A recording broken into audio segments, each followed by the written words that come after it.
ിലൂടെയൊക്കെ അനേകം ആളുകൾ കേട്ടുകൊണ്ടിരിക്കുന്നു. അഭിനയ ഉമർ ഫൈസി ഉസ്താദിനെ ഹൃദയപൂർവ്വം സ്വാഗതം ചെയ്യുന്നു. ഉസ്താദിനോട് പ്രത്യേകം പറയാനുള്ള പ്രവാസ ലോകത്തെ നമ്മുടെ സഹോദരങ്ങൾക്ക് വേണ്ടി പ്രത്യേകം ദുആ ചെയ്യണം എന്ന് ആദ്യമായി ഉസ്താദിനോട് ആവശ്യപ്പെടുക കൂടി ചെയ്യാണ്. ഉസ്താദിനെ മൈക്കിലേക്ക് ക്ഷണിക്കുന്നു. അസ്സലാമു അലൈക്കും വറഹ്മത്തുള്ളാഹി വബറകാതുഹു.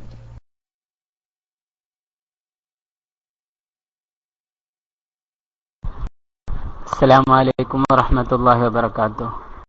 നിശബ്ദം കേൾക്കുന്നുണ്ടോ? ഓക്കെ, ഞാൻ ഉസ്താദിന് കൈമാറാം.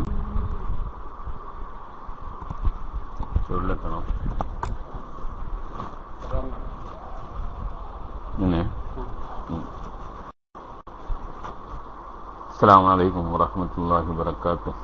أعوذ بالله من الشيطان الرجيم. بسم الله الرحمن الرحيم. الحمد لله رب العالمين والصلاة والسلام على أشرف المخلوقين وعلى آله وصحبه أجمعين.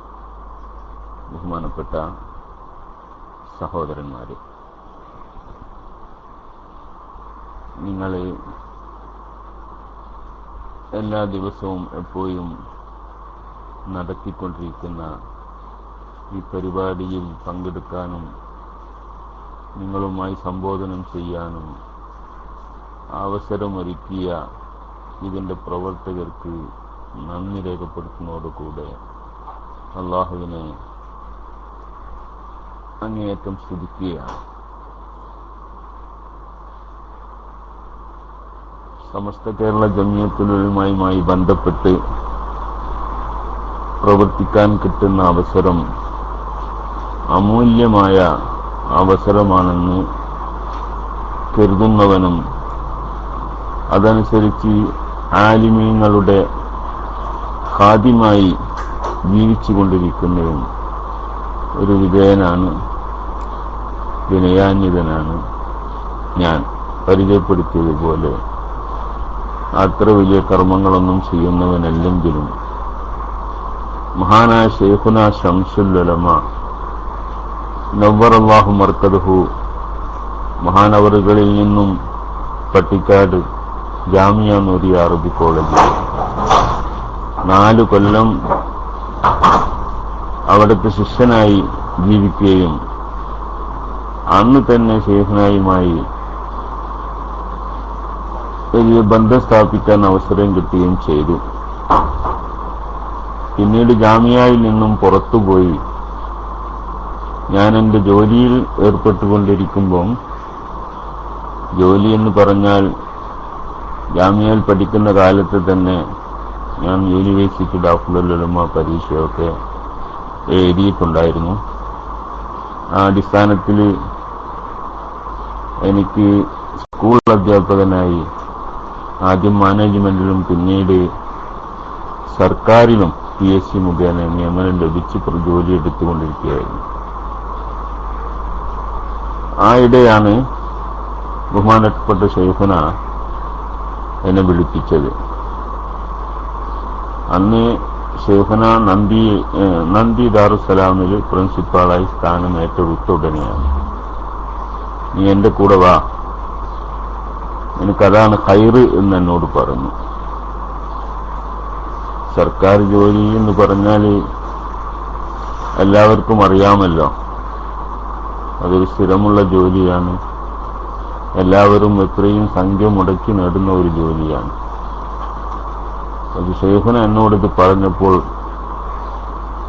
ഞാൻ അധികമൊന്നും ആലോചിച്ചില്ല, ആരോടും മുശാവറ ചെയ്യാനും പോയില്ല. 1 വർഷത്തെ ലീവെടുത്ത് നന്ദിയിൽ പോയി ശൈഖുനായുടെ ഖാദിമായി വീണ്ടും ചേർന്നു. അങ്ങനെ ശൈഖുനായോടൊത്ത് ജീവിക്കുന്ന ആ ജീവിതം എനിക്ക് എല്ലാറ്റിലും ഉപരി വളരെ സന്തോഷം നൽകിയ ഒരു ജീവിതമായിരുന്നു. അങ്ങനെ 15 കൊല്ലത്തോളം അള്ളാഹുവിന്റെ തൗഫീഖോട് കൂടെ വീണ്ടും ശൈഖുനായോട് കൂടെ നന്ദി ദാറുസ്സലാമിൽ ഇടപഴകാൻ സാധിച്ചു. ബഹുമാനപ്പെട്ട ശൈഖുനായുടെ ജീവിതം ഒരു അത്ഭുത ജീവിതമാണ്. മഹാനവറുകൾ സ്നേഹിച്ചാൽ വളരെയധികം സ്നേഹിക്കുന്ന തുല്യതയില്ലാത്തൊരു പണ്ഡിതനായിരുന്നു. നമ്മുടെ അക്കാലത്തെ മുആസിരീങ്ങളിൽ തുല്യതയില്ല എന്ന് തന്നെ അനുഭവത്തിൽ കൂടെ പല രംഗങ്ങളിലും മനസ്സിലാക്കിയിട്ടുണ്ട്. കിതാബ് ദർസ് നടത്തുന്ന കാര്യത്തിൽ പ്രത്യേക ശൈലികൾ അദ്ദേഹത്തിനുണ്ടായിരുന്നു. ഇമാം ബുഖാരി റഹ്മത്തുള്ളാഹി അലൈഹി തങ്ങളുടെ കിതാബ്, അതുപോലെ ഇബ്നു ഹജർ തങ്ങളുടെ തുഹ്ഫത്തുൽ മുഹ്താജ് എന്നിവയൊക്കെ ദർസ് നടത്തുന്നതിൽ മഹാനവറുകൾക്ക് ഒരു പ്രത്യേക ഉസ്ലൂബ് തന്നെ ഉണ്ടായിരുന്നു. കുട്ടികളെ എന്നല്ല, ആരെയും ആകർഷിക്കുന്ന രൂപത്തിൽ സ്വന്തം തഹ്കീഖാത്തുകളെ കൊണ്ടും മറ്റും ദർസ് വളരെ സമ്പുഷ്ടമാക്കുമായിരുന്ന ശൈഖുന. മഹാനവറുകളുടെ ഓരോ ഹറക്കാത്തും സക്കനാത്തും നമുക്കൊക്കെ വളരെ ആശ്ചര്യം നൽകുന്ന ഒരു നിലപാടായിരുന്നു അദ്ദേഹത്തിന്റെ. അദ്ദേഹത്തിന്റെ ചില വാക്കുകളിൽ അക്ഷരങ്ങൾ പോലും ശ്രദ്ധിക്കപ്പെടേണ്ടതാണ്. വെറുതെ പദങ്ങൾ ഉപയോഗിക്കില്ല. ആ പദങ്ങളല്ലാത്ത മറ്റൊരു പദം ആ സ്ഥാനത്ത് ഫിറ്റാവാത്ത രൂപത്തിൽ ചില കാര്യങ്ങളൊക്കെ അദ്ദേഹം പറയും. ശൈഖുനായുടെ ഒരു അഖീദ അള്ളാഹു ആദരിച്ച മഹാന്മാരെ ആദരിക്കുക എന്നുള്ളതാണ്. ആ കാര്യത്തിൽ ഒരു വിട്ടുവീഴ്ചയുമില്ല. സാദാത്യങ്ങളെ അതിരറ്റ് സ്നേഹിച്ചിരുന്നു. സാദാത്യങ്ങള് വളരെ ബഹുമാനിക്കുമായിരുന്നു. ചെറിയൊരു കുട്ടിയാണെങ്കിലും ആദരവോടുകൂടെയായിരുന്നു ശൈഖുന തങ്ങന്മാര് കുട്ടികളെ കൈകാര്യം ചെയ്തിരുന്നു. പട്ടിക്കാലത്ത് ഞങ്ങൾ പഠിക്കുന്ന കാലത്ത് എത്ര ഉയർന്ന മുതഅല്ലിമീൻ ആണെങ്കിലും എടാ നീ എന്നൊക്കെ വിളിക്കുന്ന സംബോധന ചെയ്യുന്ന ശൈഖുന ഒരു ചെറിയ തങ്ങൾ കുട്ടിയാണെന്ന് കണ്ടാൽ അവരെ വളരെ ആദരവോടെ നിങ്ങൾ തങ്ങൾ എന്നൊക്കെ പറഞ്ഞുകൊണ്ട് മാത്രമേ സംബോധന ചെയ്യാറുണ്ടായിരുന്നു. തങ്ങന്മാരെ പ്രത്യേകമായി കണക്കിലെടുക്കാറുണ്ടായിരുന്നു. അതേപ്രകാരം അള്ളാഹുവിന്റെ ഔലിയാക്കൾ, ആരിഫീങ്ങൾ അവരുമായി ഒത്തുചേർന്ന ഒരു ജീവിതമായിരുന്നു ശൈഖുന. ശൈഖുന വിലായത്തിന്റെ മർത്തബ അങ്ങേയറ്റം എത്തിയ ഒരാളായിരുന്നു. മരണപ്പെട്ടുപോയ ഔലിയാക്കന്മാർ, മഹാന്മാർ, ജീവിച്ചിരിക്കുന്ന മഹാന്മാർ, ഇവരോടൊക്കെ വളരെ ആത്മീയ ബന്ധം പുലർത്തുന്നതായിരുന്നു ശൈഖുന എന്ന് നമുക്ക് പലപ്പോഴും അനുഭവപ്പെടുന്നതിന് ചെയ്തിട്ടുണ്ട്. മഹാനായ CM വലിയുല്ലാഹി തങ്ങള് അദ്ദേഹത്തിന്റെ ആളുകളാണെന്ന് പറഞ്ഞു നടക്കുന്ന ഒരു കൂട്ടരുണ്ട്. അവരെക്കാളൊക്കെ CM വലിയുല്ലാഹി നേരിട്ട് ബഹുമാനിക്കുകയും ആദരിക്കുകയും ചെയ്യുന്നത് നമ്മൾ അനുഭവത്തിൽ കണ്ടതാണ്. CM വലിയുല്ലാഹിയുടെ ഉസ്താദാണ് ബഹുമാനപ്പെട്ട ശൈഖുന ശംസുൽ ഉലമ. അതുപോലെ പല മഹാന്മാരുടെയും ഉസ്താദാണ്. അവരൊക്കെ വളരെ ആദരവോടുകൂടെ തന്നെയാണ് ശൈഖുനായെ കൈകാര്യം ചെയ്യും, ശൈഖുനായോട് ബന്ധപ്പെട്ടുകൊണ്ടിരിക്കുന്നത്. ശൈഖുനാക്ക് അങ്ങോട്ടും അങ്ങനെ തന്നെയായിരുന്നു. ആ കാര്യത്തിലൊന്നും ഒരു തർക്കവുമില്ല. ബഹുമാനപ്പെട്ട CM വലിയുല്ലാഹി തങ്ങള് വഫാത്തായ സമയത്ത് ഇടിയങ്ങര ശൈഖിന്റെ പള്ളിയിൽ വെച്ചാണ് ആദ്യമായി മയ്യത്ത് നമസ്കരിക്കുന്നത്. അവിടെ ആളുകൾ തടിച്ചു കൂടിയിട്ടുണ്ട് മയ്യത്ത് നിസ്കാരത്തിന്. ശൈഖുന ജനാസ കണ്ട് നേരെ പള്ളിയിൽ വന്നിരുന്നു. ശൈഖുന വെറുതെ ഇരിക്കാറില്ല, തസ്ബീഹ് മാല മറിഞ്ഞുകൊണ്ട് ശൈഖുന ഇരിക്കാറുള്ളൂ. താഴോട്ട് നോക്കി തല താഴ്ത്തി വിനയാന്വിതനായി അള്ളാഹുവിന്റെ ഒരു മുത്തക്കിയുടെ എല്ലാ അടയാളങ്ങളുമുള്ള ശൈഖുന അങ്ങനെ തല താഴ്ത്തി വിക്രി ചൊല്ലിക്കൊണ്ടിരിക്കുകയാണ്. അപ്പൊ അതിനിടയ്ക്ക് CM വലിയുല്ലാഹി സെന്ററുകളൊക്കെ സ്ഥാപിച്ച് പ്രവർത്തിക്കുന്ന അവരുടെ ആളുകൾ എന്ന് പറഞ്ഞ് എല്ലാ ഭാഗത്തും CM വലിയുല്ലാഹിയുടെ പേരിൽ സ്ഥാപനങ്ങളൊക്കെ നടത്തി പിരിവ് നടത്തിക്കൊണ്ടിരിക്കുന്ന ആളുകളുടെ നേതാവ് അദ്ദേഹവും അദ്ദേഹത്തിന്റെ ആളുകളൊക്കെ എന്തോ ചില ഒരുക്കങ്ങൾ അവിടെ കാട്ടിക്കൂട്ടുന്നുണ്ടായിരുന്നു. ശൈഖുന അതൊന്നും ശ്രദ്ധിച്ചിട്ടില്ല. മയ്യത്ത് കൊണ്ടുവച്ചു. മയ്യത്ത് കൊണ്ടുവച്ചപ്പം എല്ലാവരും സ്വത്ത് കെട്ടി നിന്നു. ശൈഖുന മുന്നിൽ നിന്നു നമസ്കരിച്ചു, ഇമാമായി നമസ്കരിച്ചു. അപ്പൊ എന്തൊക്കെ പുറപുറുകൾ, ആരോ ഇമാമത്ത് നിൽക്കാനുള്ള ശ്രമങ്ങളൊക്കെ നടന്നത് ഷെയ്ഖുനായുടെ മുന്നോട്ട് നിൽക്കലോടുകൂടെ പരാജയപ്പെട്ടു പുറകോട്ടടിച്ചു. അവരും ഷെയ്ഖുനായെ തുടർന്നു കൊണ്ട് നിസ്കരിച്ചു. അങ്ങനെ പിന്നീട് വലിയുള്ളാഹിയുടെ ജനാസ ഒരു വണ്ടിയിൽ മടവൂരിലേക്ക് കൊണ്ടുപോയി അവിടെ മറവ് ചെയ്യാൻ. അവിടെ പൊതുദർശനത്തിന് വേണ്ടി വെച്ചു. ആളുകൾ വളരെ തടിച്ചുകൂടി ക്യൂ ആയിക്കൊണ്ടിങ്ങനെ ദർശനം നടത്തിക്കൊണ്ടിരിക്കുന്ന അവസരത്തിൽ ഈ പറഞ്ഞ മുസ്ലിയാരുടെ നേതൃത്വത്തിൽ നിസ്കാരം നടക്കുമെന്ന് അനൗൺസ് ഒക്കെ ചെയ്തുകൊണ്ടിരിക്കുന്നുണ്ട്. അവിടെ പിന്നെ ഷെയ്ഖുനായുടെ ശല്യമൊന്നും ഇല്ലല്ലോ, സ്ഥിരമായി നിസ്കരിക്കാൻ കരുതി ഇങ്ങനെ അനൗൺസ് ചെയ്തുകൊണ്ടിരിക്കുകയാണ്. അപ്പോഴാണ് മഹാനായ മർഹൂം സയ്യിദുന മുഹമ്മദ് അലി ശിഹാബ് തങ്ങളുടെ വണ്ടിയിൽ വന്ന് വണ്ടി അവിടെ ഇറങ്ങിയത്. ഇതോടുകൂടെ ആലിളകി, എന്തൊക്കെയോ തിക്കും തിരക്കുകളൊക്കെ പിന്നെ അവിടെ നടന്നു. ഇതാ സന്ദർശനം നിർത്തിയിരിക്കുന്നു. ബഹുമാനപ്പെട്ട നമ്മുടെ ഉസ്താദ് ഖമറുസ്സമാനത്തുണ്ടല്ലോ, അയാളുടെ നേതൃത്വത്തിൽ ഇതാ നിസ്കാരം നടക്കാൻ പോകുന്നു എന്ന് വിളംബരം അനൗൺസ് ചെയ്തു. അങ്ങനെ പെട്ടെന്ന് അയാൾ മുന്നിൽ നിന്ന് കൈകെട്ടി. ഇടിയങ്ങരയിൽ നിന്ന് ഷെയ്ഖുനായെ തുടർന്ന് നിസ്കരിച്ച മനുഷ്യനാണിത്. മയ്യത്ത് നിസ്കാരം എത്ര വട്ടം ആവർത്തി നിസ്കരിക്കാന്നുള്ള മസലയൊക്കെ നിങ്ങൾ വായിച്ചാൽ മതി. അപ്പൊ ആരോ ഒരാൾ, ഒരു പ്രവർത്തകൻ, അദ്ദേഹം നിസ്കരിച്ചു കൊണ്ടിരിക്കുമ്പോൾ മൈക്കെടുത്ത് ഇതാ ബഹുമാനപ്പെട്ട മുഹമ്മദ് അലി ശിഹാബ് തങ്ങൾ എത്തിയിരിക്കുന്നു, അദ്ദേഹത്തിന്റെ നേതൃത്വത്തിൽ ഇവിടെ വെച്ച് കൂട്ടായി നിസ്കാരം നടക്കുന്നതാണ് എന്ന് മൈക്കിൽ കൂടെ പറഞ്ഞുകൊണ്ടിരുന്നു. ഈ മനുഷ്യൻ മൈക്കില്ലാത്ത ഒരു നിസ്കാരം അവിടെ നിർവഹിച്ചു. അദ്ദേഹത്തിന്റെ ചില സിൽബന്ധികൾ കൂടെ അങ്ങനെ നിർവഹിച്ചു. പിന്നീടതാ ശിഹാബ് തങ്ങളുടെ നേതൃത്വത്തിൽ അവിടെ തടിച്ചുകൂടിയ ജനങ്ങളൊട്ടാകെ നിസ്കരിക്കുന്നു. ഇത് ഞാൻ പറഞ്ഞു വന്നത് അവകാശവാദം ഉന്നയിക്കുന്നതിനേക്കാൾ ഉപരി ഈ ഷെയ്ഖുനായെ കുറിച്ച് തന്നെ ഒരടുത്ത് മരിച്ചുപോയ അവരുടെ പ്രസിഡന്റ് പറഞ്ഞ ഒരു വിവാദമായ പ്രശ്നമുണ്ടല്ലോ. ഷെയ്ഖുനായെ കുറിച്ച് ഒരിക്കലും സിയം വലിയുള്ളായി പറയൂല എന്ന് നമുക്ക് ധൈര്യമായി വിശ്വസിക്കാവുന്ന ആ ആരോപണം ഉന്നയിച്ച ആളും ആരെക്കുറിച്ചാണ് ആരോപണം പറഞ്ഞതെന്നും ആർക്കാണ് ഈ ആരോപണം ഏൽക്കുന്നതെന്നും ഒക്കെ നമ്മൾ ചിന്തിക്കേണ്ടതാണ്. അത് സൂൽ ഖാത്തിമത്തിടവരുന്ന ഒരു ആരോപണമാണ്. അത് എങ്ങനെയാണ് സംഭവിച്ചതെന്ന് ഞാൻ പറയുന്നില്ല. ഏതായിരുന്നാലും അത്ര ബന്ധപ്പെട്ട മഹാൻ ഷെയ്ഖുനായുടെ ശിഷ്യനാണ് സിയം വലിയുള്ളായി. സിയം വലിയുള്ളായുടെ പിതാവ് ഷെയ്ഖുനായുടെ ഉസ്താദാണ്. അങ്ങനെ അങ്ങോട്ടും ഇങ്ങോട്ടും ദീനി ഇൽമിന്റെ മേഖലയിൽ തന്നെ വളരെ ബന്ധങ്ങൾ സ്ഥാപിച്ച മഹാന്മാരാണ്. ആത്മീയമായ വിലായത്തിന്റെ ബന്ധങ്ങൾ അത് വേറെയും.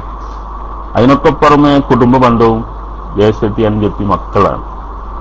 ഈ നിലക്കൊക്കെ ബന്ധപ്പെട്ട വളരെ ആദരവോടുകൂടെ ജീവിച്ചു വരുന്ന രണ്ട് കുടുംബങ്ങൾക്കിടയിലാണ് ഒരന്യ പൊരുത്തമില്ലാത്ത ഒരു മനുഷ്യൻ കയറി വന്ന് ഇടമേറുകൾ ഉണ്ടാക്കുന്നത്. ഇതാണ് അവരുടെ എല്ലാ സ്ഥലത്തുള്ള പണി. ഇപ്പൊ മറവട്ടതിന് ശേഷം വലിയുള്ളവരുടെ ഖബർ അദ്ദേഹം ജീവിച്ചിരിക്കുന്നത് പോലെ തന്നെ അവിടെ പരിപാലിക്കപ്പെടുന്നുണ്ട്. അതിനേക്കാൾ കൂടുതൽ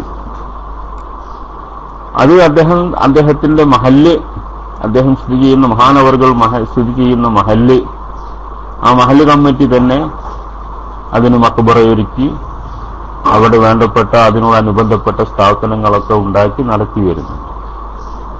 യതീംഖാനയുണ്ട്, അറബി കോളേജുണ്ട്, അതുപോലെ മറ്റു മഹല്ലുകൾക്കൊക്കെ സഹായങ്ങൾ എത്തിച്ചു കൊടുക്കുന്നുണ്ട്, റിലീഫ് പ്രവർത്തനങ്ങൾ നടത്തുന്നുണ്ട്. ഇതൊക്കെ മഹാന്റെ പേരിൽ ഇപ്പോഴും ആ മക്കാമിൽ നിന്ന് കിട്ടിക്കൊണ്ടിരിക്കുന്ന സന്ദർശകരുടെ വരുമാനത്തിൽ നിന്ന് അവർ ഭംഗിയായി നിർവഹിക്കുന്നുണ്ട്.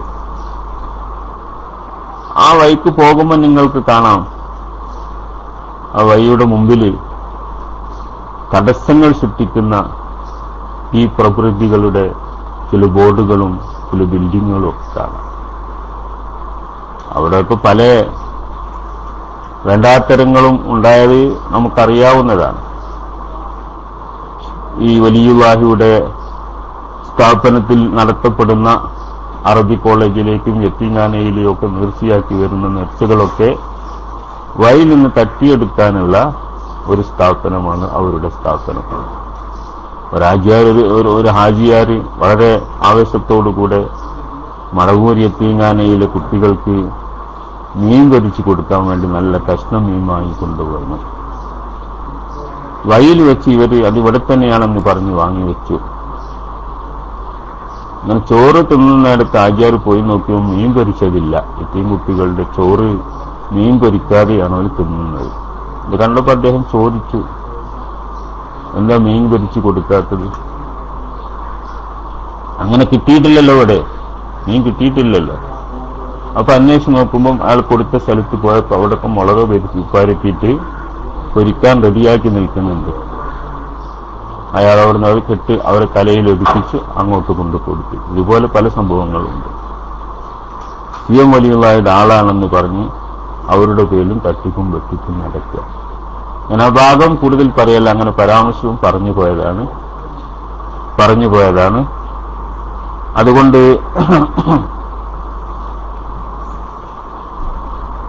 ബഹുമാനപ്പെട്ട ഔലിയാക്കന്മാരുമായിട്ട് മഹാന്മാരുമായിട്ട് ശൈഖുനായുടെ ബന്ധം അടിസ്ഥാനപരമായിട്ട് നോക്കുമ്പം കുടുംബ ബന്ധവും ഉസ്താദീയത്തിന്റെ ബന്ധവും ശിഷ്യത്തിന്റെ ബന്ധവും എല്ലാം കൂടിയ ഇവരെ പോലും അവഗണിച്ച് ഇല്ലാതെയാക്കി അവരൊക്കെ ശൈഖുനായെ കുറിച്ച് കഫറ എന്ന് പ്രയോഗിച്ച് എന്നൊക്കെ പറഞ്ഞ് നടക്കുന്ന ഈ കൂട്ടര്, അവരെ സംബന്ധിച്ച് അവരുടെ അന്ത്യം വളരെ ഭയാനകരമായിരിക്കും എന്ന് നമ്മുടെ കിതാബുകളിലൊക്കെ നമ്മൾ വായിച്ച് പഠിച്ചത് അന്വർത്ഥമായോ എന്ന് നമ്മൾ ചില സന്ദർഭത്തിൽ നമ്മുടെ മുമ്പിൽ കാണാവുന്ന രൂപത്തിൽ ഉണ്ടായിക്കൊണ്ടിരിക്കുകയാണ്. അല്ലാഹു തആല കാത്ത് രക്ഷിക്കട്ടെ. അങ്ങനെയുള്ള ശൈഖുനായോട് കൂടെ ഞാൻ പറഞ്ഞല്ലോ, നന്ദിയിൽ പോയി ചേർന്നതിന് ശേഷം ബഹുമാനപ്പെട്ട ശൈഖുനായുടെ കൂടെ തന്നെ പലപ്പോഴും പല വേദികളിലും അതേപ്രകാരം പല സംഗതികളിലും അവിടെ വരുന്ന പല പ്രശ്നങ്ങളിലും ഒക്കെ തന്നെ ഇടപെടാനും ശൈഖുനായ്ക്ക് ഫയലുകൾ എടുത്തു കൊടുക്കാനും നിവർത്തിക്കാനും ഒക്കെ ഇടവന്നിട്ടുണ്ട്. ചില കാര്യങ്ങളൊക്കെ എന്നോട് തന്നെ അതങ്ങനെ ചെയ്യണം ഇങ്ങനെ ചെയ്യണം എന്നൊക്കെ പറഞ്ഞ് ഏൽപ്പിക്കും. അതുകൊണ്ട് സംഘടനയും പ്രസ്ഥാനവുമായിട്ട് കൂടുതൽ അടുക്കാൻ എനിക്ക് അവസരം കിട്ടി എന്ന് പറയാനാണ് ഞാനിത് പറഞ്ഞത്. ആ സന്ദർഭത്തിലാണ്, ഈ ജീവിതത്തിനിടയിലാണ് നമ്മുടെ സമസ്തയിൽ ഉണ്ടായ അതിദാരുണമായ സംഭവം, കുറച്ചാളുകളെ സമസ്തയിൽ നിന്ന് പുറത്താക്കേണ്ടി വന്ന സംഭവം. ഞാൻ അതിന്റെ പല അകത്തളങ്ങളിലും ചെന്നുകൊണ്ട് തന്നെ ബന്ധപ്പെടാൻ എനിക്ക് കഴിഞ്ഞതുകൊണ്ട് അതിനാധികാരികമായിട്ട് തന്നെ എനിക്ക് പറയാൻ സാധിക്കും. ആ രംഗത്തെ സംബന്ധിച്ചൊക്കെ കുറെയൊക്കെ പ്രായം കൊണ്ട് മറന്നു പോയിട്ടുണ്ടെങ്കിലും വളരെ കൃത്യമായിട്ട് ഞാനതിനെക്കുറിച്ച് പലയിടത്തും എഴുതിയിട്ടുണ്ട്. അക്കാലങ്ങളിലൊക്കെ പല സ്റ്റേജുകളിലും പ്രസംഗിച്ചിട്ടുണ്ട്.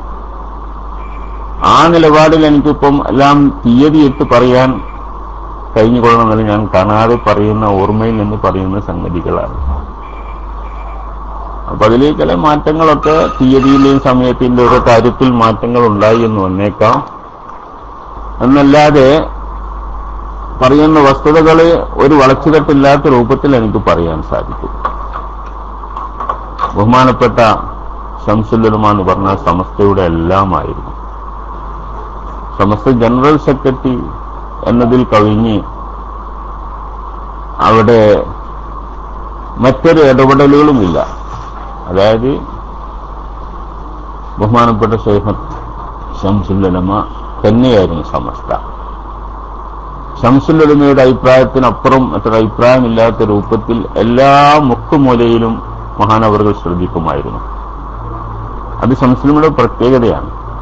ഉത്തരവാദിത്വ ബോധം. രാവിലെ തന്നെ, അന്നൊക്കെ ശൈഖുനാക്കൊരു വാഹനം പോലുമില്ല, ശൈഖുന ബസ്സിലായിരുന്നു യാത്ര ചെയ്തിരുന്നത്. ചിലപ്പം കോഴിക്കോട് നിന്ന് നന്ദി ബസ്സിൽ കയറിയാൽ ഇരിക്കാൻ സീറ്റ് പോലും കിട്ടൂല. ആരാണ് സഞ്ചരിക്കുന്നത്? കേരളത്തിൽ തുല്യതയില്ലാത്ത ഒരു പണ്ഡിതൻ. അവരുടെയൊക്കെ ജീവിതം അങ്ങനായിരുന്നു. നന്ദിയിൽ വന്ന് കുറെ കാലം കഴിഞ്ഞതിന് ശേഷമാണ് മഹാനവറുകൾക്ക് ഈ യാത്രാക്ഷീണം പരിഹരിക്കാൻ വേണ്ടി നന്ദി കോളേജ് ഒരു കാറെടുത്ത് സംവിധാനം ഉണ്ടാക്കിയത്. അതുവരെ അങ്ങനെ ഒരു സാധാരണക്കാരിൽ സാധാരണക്കാരനായി ജീവിച്ച ആളായിരുന്നു ശൈഖുന. മഹാനവറുകൾ രാവിലെ തന്നെ ക്ലാസ്സിനെത്തി ആ ക്ലാസ് അത്ഭുതകരമായ ഒരു ക്ലാസ്. ആദ്യം ബുഖാരി, സഹീഹുൽ ബുഖാരി, ഉച്ചയ്ക്ക് ശേഷം തുഹ്ഫ, ഇബ്നു ഹജർ തങ്ങളുടെ തുഹ്ഫ, പിന്നെ മറ്റുള്ള ഉസ്താദന്മാരോടൊക്കെ കാര്യങ്ങളൊക്കെ അന്വേഷിച്ച് കോളേജിന്റെ പ്രിൻസിപ്പാൾ എന്ന നിലയ്ക്ക് തന്നെ എല്ലാ അടുക്കള വരെ ശ്രദ്ധിച്ചതിന് ശേഷം ശൈഖുന പോകാറുള്ളൂ. ഓഫീസ് ശ്രദ്ധിക്കും, അടുക്കള ശ്രദ്ധിക്കും, മറ്റ് ഉസ്താദന്മാരുടെ കാര്യങ്ങൾ ശ്രദ്ധിക്കും. അതിലൊക്കെ ഉപരി വിദ്യാർത്ഥികളുടെ കാര്യങ്ങളിൽ വളരെ താല്പര്യം. അങ്ങനെ കൃത്യമായി ദർസ് നടത്തുന്നതിൽ, അത് കൈകാര്യം ചെയ്യുന്നതിലൊക്കെ വളരെ ശ്രദ്ധ. അതോടുകൂടെ തന്നെ പല പരിപാടികളിൽ പല പ്രശ്നങ്ങളുമായിട്ട് ശൈഖുനായെ സമീപിക്കുന്ന ആളുകളുടെ പ്രശ്ന പരിഹാരം, ഇതൊക്കെ കൂടി ഒരു മനുഷ്യൻ, അതും പ്രായം കുറെ അങ്ങോട്ട് എത്തിയ ഒരു മനുഷ്യൻ എങ്ങനെ കൈകാര്യം ചെയ്യുമെന്നുള്ളത് അള്ളാഹുവിന്റെ തൗഫീഖ് മാത്രം എന്ന് ചിലപ്പോൾ ഞാൻ ആലോചിക്കും. ഇതൊക്കെ കൂടി എങ്ങനെ പഠിച്ചവനെ ഈ മനുഷ്യൻ കൈകാര്യം ചെയ്യുന്നത്. എന്നാൽ ചിലപ്പോൾ നന്ദിയിൽ വന്നാൽ ആദ്യമായിട്ട് ഓഫീസിൽ എന്റെ അടുക്കൽ വരും. നീ വിളിക്ക്, സമസ്തയിലെ മാനേജർ വിളിക്കുമെന്ന് പറയുന്നു. അങ്ങനെ ഞാൻ ഫോൺ കറക്റ്റ് കയ്യിൽ കൊടുക്കും. അപ്പൊ അന്നേരം ശൈഖുനാക്ക് അന്ന് ബന്ധപ്പെടാൻ കഴിഞ്ഞിട്ടുണ്ടായിരിക്കല്ലോ ഓഫീസിലേക്ക്, സമസ്തയിൽ. അപ്പൊ ആ കാര്യങ്ങൾ, അവിടുത്തെ നടന്ന കാര്യങ്ങൾ, നടക്കാനുള്ള കാര്യങ്ങൾ, അന്നത്തെ ദിവസം ചെയ്യേണ്ട കാര്യങ്ങളൊക്കെ ശൈഖുന ഓരോന്നും വളരെ വ്യക്തമായിട്ട് മാനേജർക്ക് പറഞ്ഞു കൊടുക്കും. അതിലൊന്നും ഒന്ന് വിട്ടുപോവുകയോ ഒന്ന് മറന്നുപോവുകയോ ചെയ്യാത്ത രൂപത്തിൽ ശൈഖുന നിയന്ത്രിക്കുന്നു എന്നർത്ഥം. ചിലപ്പം പറയും, ഞാൻ ഉച്ചയ്ക്ക് ശേഷം ഇവിടുന്ന് ക്ലാസ് കഴിഞ്ഞ് വരുമ്പോൾ അങ്ങോട്ട് വരാമെന്ന് പറയും. എന്നിട്ട് അവിടെ പോകും. എന്നിട്ട് കാര്യങ്ങൾ നേരിട്ട് മനസ്സിലാക്കും. അങ്ങനെ കേവലം ഒരു സെക്രട്ടറി കടലാസിൽ മാത്രമല്ല, അവിടെ നടക്കുന്ന കാര്യങ്ങളിലൊക്കെ ഇടപെട്ട് അത് തന്റേതായി തന്നെ കൈകാര്യം ചെയ്യുന്ന സ്വഭാവം, അത് ശൈഖുനായുടെ പ്രത്യേകതയാണ്. അതുകൊണ്ട് തന്നെ ശൈഖുനായുടെ കാലത്ത് ശൈഖുന ഇരിക്കുന്ന ആ അധികാരത്തിന്റെ കീഴിൽ മറ്റൊരാൾക്കും ഒരു വക്രത പ്രവർത്തിക്കാൻ, ഒരു വളഞ്ഞ വഴി പ്രവർത്തിക്കാൻ അവസരം ഉണ്ടാവില്ല. ആ നിലയ്ക്ക് കുറ്റമറ്റതാക്കാൻ ശൈഖുനാക്ക് സാധിച്ചു എന്നുള്ളത് അത് ശൈഖുനായിൽ മാത്രം കണ്ട ഒരു പ്രത്യേകതയാണ്. മറ്റിത്രം തിരക്കുള്ള പ്രായമുള്ള ഒരു മനുഷ്യന് ഇതൊക്കെ നേരിട്ട് നടത്താൻ എങ്ങനെ കഴിയും? പലപ്പോഴും ശൈഖുന, ഞാൻ ചോദിക്കും, ഞാൻ പോയി ശരിയായിക്കോളാം എന്ന് പറഞ്ഞാൽ, ശൈഖുന പോരണ്ട, ഞാൻ പോയി ശരിയാക്കിക്കോളാം എന്ന് ചില കാര്യത്തിൽ പറഞ്ഞാൽ ശൈഖുന അതുകൊണ്ട് തൃപ്തിപ്പെടൂല. അത് ഐനുൽ യഖീൻ എന്ന് പറയുന്നുണ്ട്. അത് ഒരു ഉറപ്പ് കിട്ടണമെങ്കിൽ ഞാൻ തന്നെ അത് പോയി, ഒരു കടലാസ് വാങ്ങേണ്ടതാണെങ്കിൽ കടലാസ് ഞാൻ തന്നെ കയ്യിൽ വാങ്ങിയാലേ എനിക്ക് സമാധാനം കിട്ടുള്ളൂ. ആ നിലയ്ക്ക് നേരിട്ട് ഡയറക്റ്റായി എല്ലാ വിഷയങ്ങളിലും ഇടപെടുന്ന ശൈഖുനയായി. ഇപ്പം സമസ്തയുടെ എല്ലാ കാര്യങ്ങളും, സമസ്തയുടെ നേതാക്കളൊക്കെ നന്ദിയിൽ വരും. മറ്റുള്ള നേതാക്കളും രാഷ്ട്രീയ നേതാക്കളും വരും. അന്ന് ഞാൻ നന്ദിയിൽ പോകുന്ന കാലത്ത് ലീഗ് 2, മുസ്ലിം ലീഗ് ഇപ്പോഴത്തെ പിളർപ്പല്ല, ആദ്യത്തെ പിളർപ്പ്. അഖിലേന്ത്യാ ലീഗും യൂണിയൻ ലീഗും, സേട്ട് സാഹിബിന്റെ നേതൃത്വത്തിൽ യൂണിയൻ ലീഗും മുഹമ്മദ് അലി ശിഹാബ് തങ്ങളുടെ നേതൃത്വത്തിൽ, ഇപ്പുറം MK ഹാജിയുടെ, ഉമർ വാഫിജിയുടെ നേതൃത്വത്തിൽ അഖിലേന്ത്യാ ലീഗ്. ആ കാലഘട്ടത്തിലാണ് ശൈഖുനായെ പറ്റി ഒരു ധാരണ ഉണ്ടായിരുന്നു. അദ്ദേഹം അഖിലേന്ത്യാ ലീഗ് പക്ഷത്താണ് എന്നൊരു ധാരണ ഉണ്ടായിരുന്നു. ചിലരൊക്കെ പറയും ശൈഖുന കോൺഗ്രസ്സുകാരനാണ്. ആ ശൈഖുന എല്ലാവരുമായിരുന്നു. ശൈഖുന എല്ലാവരുടെയും ആളായിരുന്നു. എന്നാലോ ഒന്നിന്റെ ആളല്ലാണ്, അതിലൊന്നും ഒരു കക്ഷിയല്ല. PDP എന്ന് പറയുന്ന ഒരു സംഘടന ശൈഖുന പട്ടിക്കാടുള്ളന്ന് രൂപീകരിച്ചിരുന്നു. പാലക്കാട് വെച്ചാണ് അത് രൂപീകരിച്ചത്, PDP. അതിന്റെ ഉപദേശക സമിതിയിൽ അംഗമായിട്ട് ശൈഖുനായെ ചേർത്തു എന്ന് പത്രത്തിലൊക്കെ വാർത്ത ഉണ്ടായിരുന്നു. NDP PDP അല്ല MDP. അത് പത്രക്കാർ വന്ന് ശൈഖുനായോട് ചോദിച്ചു, നിങ്ങൾ MDPയുടെ ഉപദേശ സമിതി അംഗമാണല്ലേ എന്ന് ചോദിച്ചു. അതിന് അദ്ദേഹം മറുപടി പറഞ്ഞു, എന്റെ പണി തന്നെ അതാണ്, ഉപദേശിക്കലാണ്. എല്ലാ ശൈത്താന്മാരെയും ഞാൻ ഉപദേശിക്കുന്നു പറഞ്ഞു. ഈ ഒരൊറ്റ മറുപടി എന്ന് ശൈഖുന ഏത് പാർട്ടിയാണെന്ന് മനസ്സിലാക്കാൻ സാധിക്കും. ഇതാണ് പാർട്ടിയുമായിട്ട്, രാഷ്ട്രീയ പാർട്ടിയുമായി ശൈഖുനാക്കുള്ള ബന്ധം. ആ മറുപടി മതി എല്ലാത്തിനും. ഇത് തന്നെയാണ് ശൈഖുനായുടെ രാഷ്ട്രീയ നിലപാട്. എന്നാൽ ശൈഖുനായുടെ രാഷ്ട്രീയം ഉണ്ടായിരിക്കാം, അതെവിടെയും രാഷ്ട്രീയമായി അങ്ങനെ പ്രകടിപ്പിക്കുന്നതല്ല. ശൈഖുന അഖിലേന്ത്യാ ലീഗായിരുന്നോ? അഖിലേന്ത്യാ ലീഗുമായിട്ട് അതിന്റെ നേതാക്കൾ പലരുമായിട്ട് ബന്ധമുണ്ടായിരിക്കാം, അതിന്റെ പ്രവർത്തകരുമായി ബന്ധമുണ്ടായിരിക്കാം. സുന്നത്ത് ജമാഅത്തിനായിരുന്നു ശൈഖുനാക്ക് വിലയുണ്ടായിരുന്നു, സുന്നത്ത് ജമാഅത്തിന്റെ ആളായിരുന്നു. അത് വിട്ട് കളിയില്ല. സുന്നത്ത് ജമാഅത്ത് ആരിലുണ്ടോ അവർക്ക്. ഈ സുന്നത്ത് ജമാഅത്തിന്റെ ആദർശത്തിൽ വളരെ ഉറച്ച നിലപാട് സ്വീകരിക്കുന്ന ആളുകളായിരുന്നു അദ്ദേഹത്തിന്റെ സഹോദരൻ അസ്സം മുസ്ലിയാർ. അസ്സം മുസ്ലിയാരെ പോലെ നല്ല ഒരു ടീം ബഷീർ മുസ്ലിയാർ, MM ബഷീർ മുസ്ലിയാർ, ഇങ്ങനെ ഒരു യുവ ടീം, രണ്ടാം നിര ഒരു ടീം ശൈഖുനായുടെ ആ ആദർശം പുറം ലോകത്ത് വെളിപ്പെടുത്താൻ വേണ്ടിയുള്ള അതീവ ശ്രമത്തിൽ പ്രവർത്തിച്ചുകൊണ്ടിരുന്ന ആളുകളാണ്. ആ കൂട്ടത്തിൽ വളരെ വൈകിയാണ് കാന്തപുരം AP അബൂബക്കർ കടന്നു വരുന്നത്. ശൈഖുനായുടെ ശിഷ്യൻ പോലുമല്ല, ശിഷ്യന്മാരുടെ ശിഷ്യനാണ്. ശൈഖുനായെ സംബന്ധിച്ചിടത്തോളം നമുക്കറിയാം, കേരളത്തിൽ തലയെടുപ്പുള്ള പണ്ഡിതന്മാരുടെ ഒക്കെ ഉസ്താദാണ് ശൈഖുന. അതുപോലെ തന്നെ സമസ്തയുടെ പ്രസിഡന്റായിരുന്ന മർഹൂം കണ്ണിയത്ത് അഹമ്മദ് മുസ്ലിയാർ നവറല്ലാഹു മർക്കദഹു. കേരളത്തിലെ ഇൽമിന്റെ പാരമ്പര്യം നോക്കിയാൽ ഇവരിൽ കൂടെ കടന്നു വരാത്ത ഒരു ഇൽമ് കേരളത്തിൽ ഇല്ല എന്ന് പറയാം. വേറെ എവിടുന്ന ഇൽമ് പഠിച്ചത്? നിങ്ങളെ അറിയാവുന്ന പണ്ഡിതന്മാരൊക്കെ എണ്ണിക്കോ. ഇപ്പൊ രണ്ട് വശത്തുള്ള പണ്ഡിതന്മാരുണ്ട്. അവരൊക്കെ തന്നെ മുഹമ്മദ് മുസ്തഫ സല്ലല്ലാഹു അലൈഹി വസല്ലം തങ്ങളുടെ പ്രകാശത്തിലേക്ക് എത്തുന്ന ഇൽമ്, അതിനെക്കുറിച്ചാണ് നമ്മൾ പറയുന്നത്. ഖാലൽ ഇൽമു നൂറുല്ലാഹി ഹഖ വനൂറുല്ലാഹി ലാ യുഅ്താലി ആസി എന്ന് പറയുന്ന ആ പ്രകാശം, അള്ളാഹുവിന്റെ നൂറാകുന്ന ഇൽമ്, ആ ഇൽമിന് ഒരു പാരമ്പര്യമുണ്ട്. ജിബ്രീൽ മുഖേന നബി സല്ലല്ലാഹു അലൈഹി വസല്ലം തങ്ങൾക്ക് കൊടുക്കുകയും അതിൽ നിന്ന് തലമുറകളായി കത്തിച്ചെടുക്കുകയും ചെയ്ത ആ പാരമ്പര്യം, അങ്ങനെ കൈത്തിരി കത്തിച്ച് കൈമാറിയ ആ പാരമ്പര്യത്തിന് വലിയ വിലയുണ്ടല്ലോ. പാരമ്പര്യം ശുദ്ധമായിരിക്കണം, അതിൽ കൂടെ ആ പ്രകാശം കടന്നു വരുള്ളൂ. അതിനാണ് കുരുത്തവും പൊരുത്തവും ഒക്കെ ഉള്ള വഴി എന്ന് പറയുന്നത്. ഉസ്താദ്, ഇർഷാദ് ഉസ്താദിനോ തൂല് സമാനി എന്നൊക്കെ പറയുന്ന ഇർഷാദ് ഉസ്താദ് ഉണ്ടാകണമെങ്കിൽ നല്ല നല്ല ഉസ്താദന്മാരിൽ നിന്ന് പഠിച്ചിട്ട് വരണം ആ പാരമ്പര്യം. അങ്ങനെ നോക്കുമ്പോൾ കേരളത്തിലെ പണ്ഡിതന്മാരൊക്കെ എണ്ണി നോക്കും നിങ്ങൾ. മരിച്ചുപോയ ഉള്ളാൾ തങ്ങൾ, അദ്ദേഹത്തിന്റെ പ്രധാന ഉസ്താദ് ഒന്ന് കണ്ണിയത്ത് അഹമ്മദ് മുസ്ലിയാരാണ്. പിന്നെ മർഹൂം ശൈഖുന ശംസുൽ ഉലമയാണ്.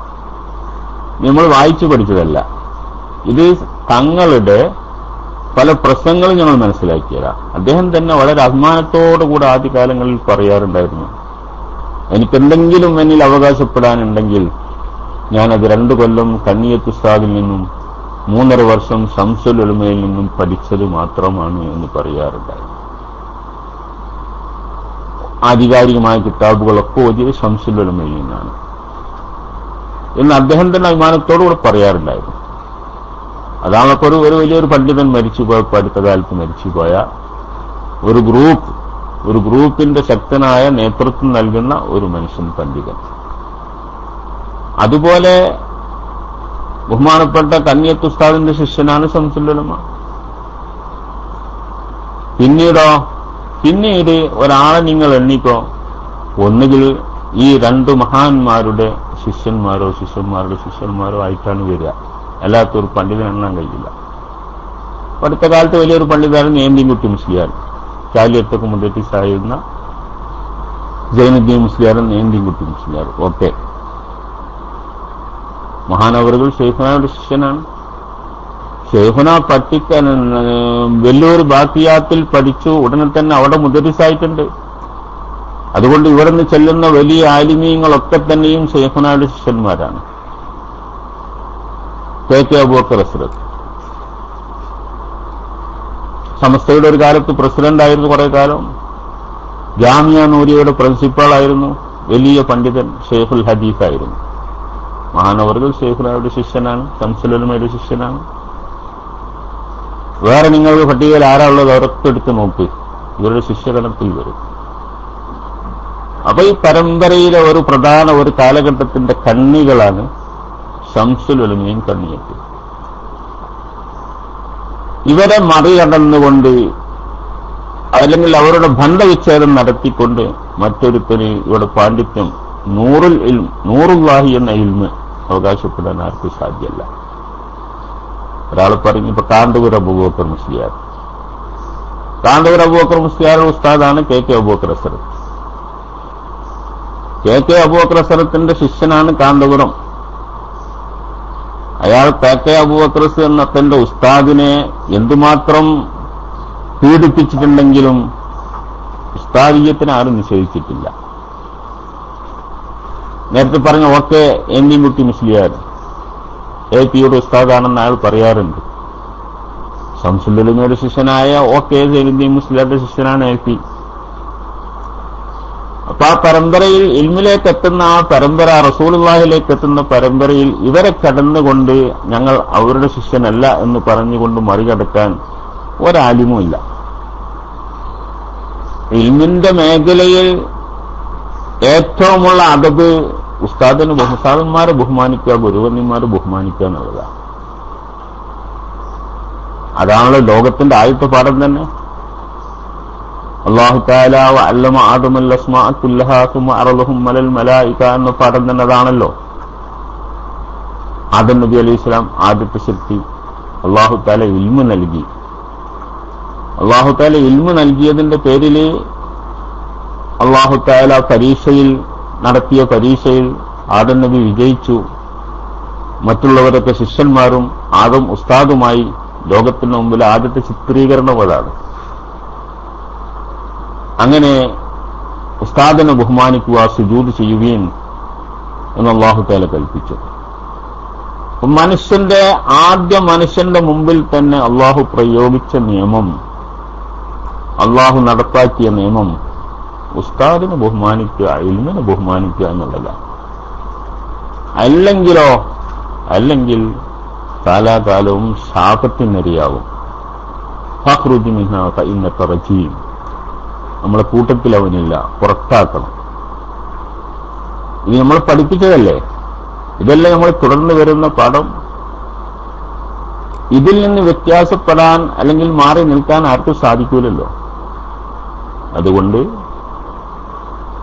ബഹുമാനപ്പെട്ട ശംസുൽ ഉലമയെ ബഹുമാനിക്കാതെ, അനുസരിക്കാതെ ഇവിടെ ആർക്കും തലയുയർത്തി നടക്കാൻ സാധ്യമല്ല.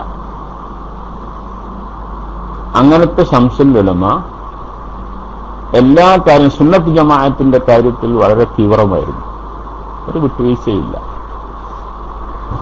സമസ്ത കേരള ജമിയത്തുൽ ഉലമാക്ക് പഴയ കാലത്ത് ഒരു തീരുമാനമുണ്ട്, തെർക്കുൽ മുവാലാത്ത് ഇപ്പാരും കൊണ്ടുവന്ന ഒന്നുമല്ല, സമസ്തയുടെ പഴയ നേതാക്കൾ എടുത്ത തീരുമാനമാണ്. അതായത് സുന്നത്ത് ജമാഅത്തിന്റെ വിരുദ്ധ കക്ഷികളെ അവരുമായി എല്ലാ ബന്ധങ്ങളും വിച്ഛേദിക്കുക എന്നുള്ള ആശയം.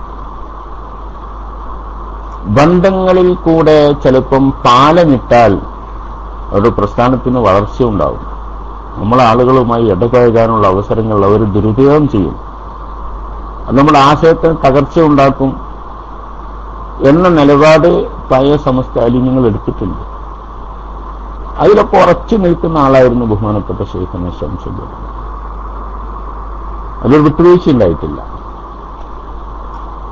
ഇപ്പോ സമസ്തയിൽ നിന്ന് പുറത്താക്കപ്പെട്ടവരുടെ പ്രധാന ആരോപണം ശൈഖുന ആ ആദർശത്തിൽ നിന്ന് മാറി മറ്റുള്ളവരുമായിട്ട് ബന്ധപ്പെടുന്ന ഒരു നിലപാടിലേക്ക് മാറിയിരിക്കുന്നു എന്ന ആരോപണമാണ് ആദ്യമായി ശൈഖുനക്കെതിരെ അവർ പ്രയോഗിച്ചത്. അതുകൊണ്ട്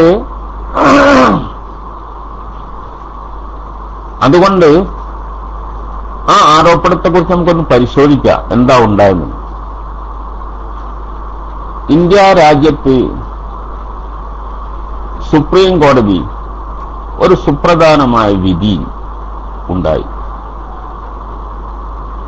എന്തായിരുന്നു വിധി? ഷാബാനു കേസിലെ വിധിയായിരുന്നു അത്. ജഡ്ജി വിധിച്ചു, മരണം വരെയോ ഒരു വിവാഹമോചനം ചെയ്യപ്പെട്ട സ്ത്രീക്ക് പുനർവിവാഹം നടത്തുന്നത് വരെയോ അല്ലെങ്കിൽ മരണം വരെയോ മുൻ ഭർത്താവ് ചെലവിന് കൊടുക്കണം.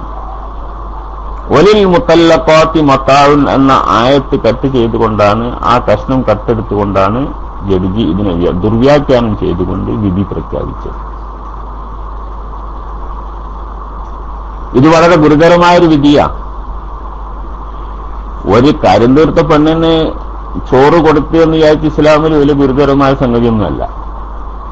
പക്ഷെ അങ്ങനെ ഒരു നിയമം, അതും ഖുർആന്റെ അടിസ്ഥാനത്തിലെന്ന് പറഞ്ഞ് ഒരു നിയമം വന്നാൽ ഇവിടെ ആർക്കും എന്തും കൈകാര്യം ചെയ്തുകൂടെ? ആ വഴി വെച്ചു കൊടുത്തുകൂടാ. ആ പോക്ക് അപകടകരാണ്. വിവാഹമോചിതയായ സ്ത്രീക്ക് മതാഉൻ എന്ന് പറയുന്നത് ചെലവിന് കൊടുക്കാന്നല്ലല്ലോ, എന്തെങ്കിലും ഒരു ഉപഹാരം കൊടുത്ത് പിരിച്ചുവിടാന്നുള്ളതാണ്. എല്ലാ മുഫസ്സിറുകളും പറഞ്ഞ അതാണ്. കാലാകാലം ചെലവിന് കൊടുക്കണമെന്നതിന് അർത്ഥമുണ്ട് എന്ന് ഒരു മുഫസ്സിറും പറഞ്ഞിട്ടില്ല. ഖുർആൻ അർത്ഥം പറയേണ്ടത് പൂർവികരായ മുഫസ്സിറുകളാണല്ലോ. ആ കാലഘട്ടത്തിൽ അങ്ങനെ ഇയാള് സുപ്രീം കോടതിയിലെ ഉന്നതനായ ജഡ്ജി വിധി പ്രഖ്യാപിച്ചപ്പോൾ അത് ഇന്ത്യയിലെ മുസ്ലിങ്ങൾക്ക് വളരെയധികമുള്ള ഒരു പ്രഹരം ഏൽപ്പിക്കുന്ന സംഗതി വിധിയായിരുന്നു ആ വിധി. അതിന്റെ ഭവിഷ്യത്ത് വളരെ വളരെ അനർത്ഥമാക്കുന്ന, വളരെ വലുതായിരിക്കും എന്ന് മനസ്സിലാക്കി ഇന്ത്യയിലെ പണ്ഡിതന്മാരൊക്കെ മനസ്സിലാക്കി. അന്ന് ഇന്ത്യയിൽ അറിയപ്പെട്ട പണ്ഡിതനായിരുന്നല്ലോ അലി ഹസൻ നദ്വി മഹാനവർകൾ. ലോകത്തറിയപ്പെടുന്ന പണ്ഡിതനാണ്. അദ്ദേഹത്തെ സംബന്ധിച്ച് സമസ്തയുടെ ആദർശക്കാരൻ എന്നൊന്നും നമ്മൾ പറയുന്നില്ല. ആ നിലക്കുള്ള ഇതാണെന്നല്ല. പക്ഷെ ഈ വിഷയത്തിൽ മഹാനവറുകൾ വളരെ ധീരമായ നിലപാട് കൈക്കൊള്ളുകയും ഇന്ത്യയിലെ മുസ്ലിങ്ങളെ ഒരേ ചരടിൽ പിടിച്ചു നിർത്തി ഒറ്റക്കെട്ടാക്കാൻ വേണ്ടിയുള്ള അതീവ ശ്രമം അദ്ദേഹം നടത്തിയിട്ടുണ്ട്. അങ്ങനെ ഇന്ത്യയിൽ മുസ്ലിം പേഴ്സണൽ ലോ ബോർഡ്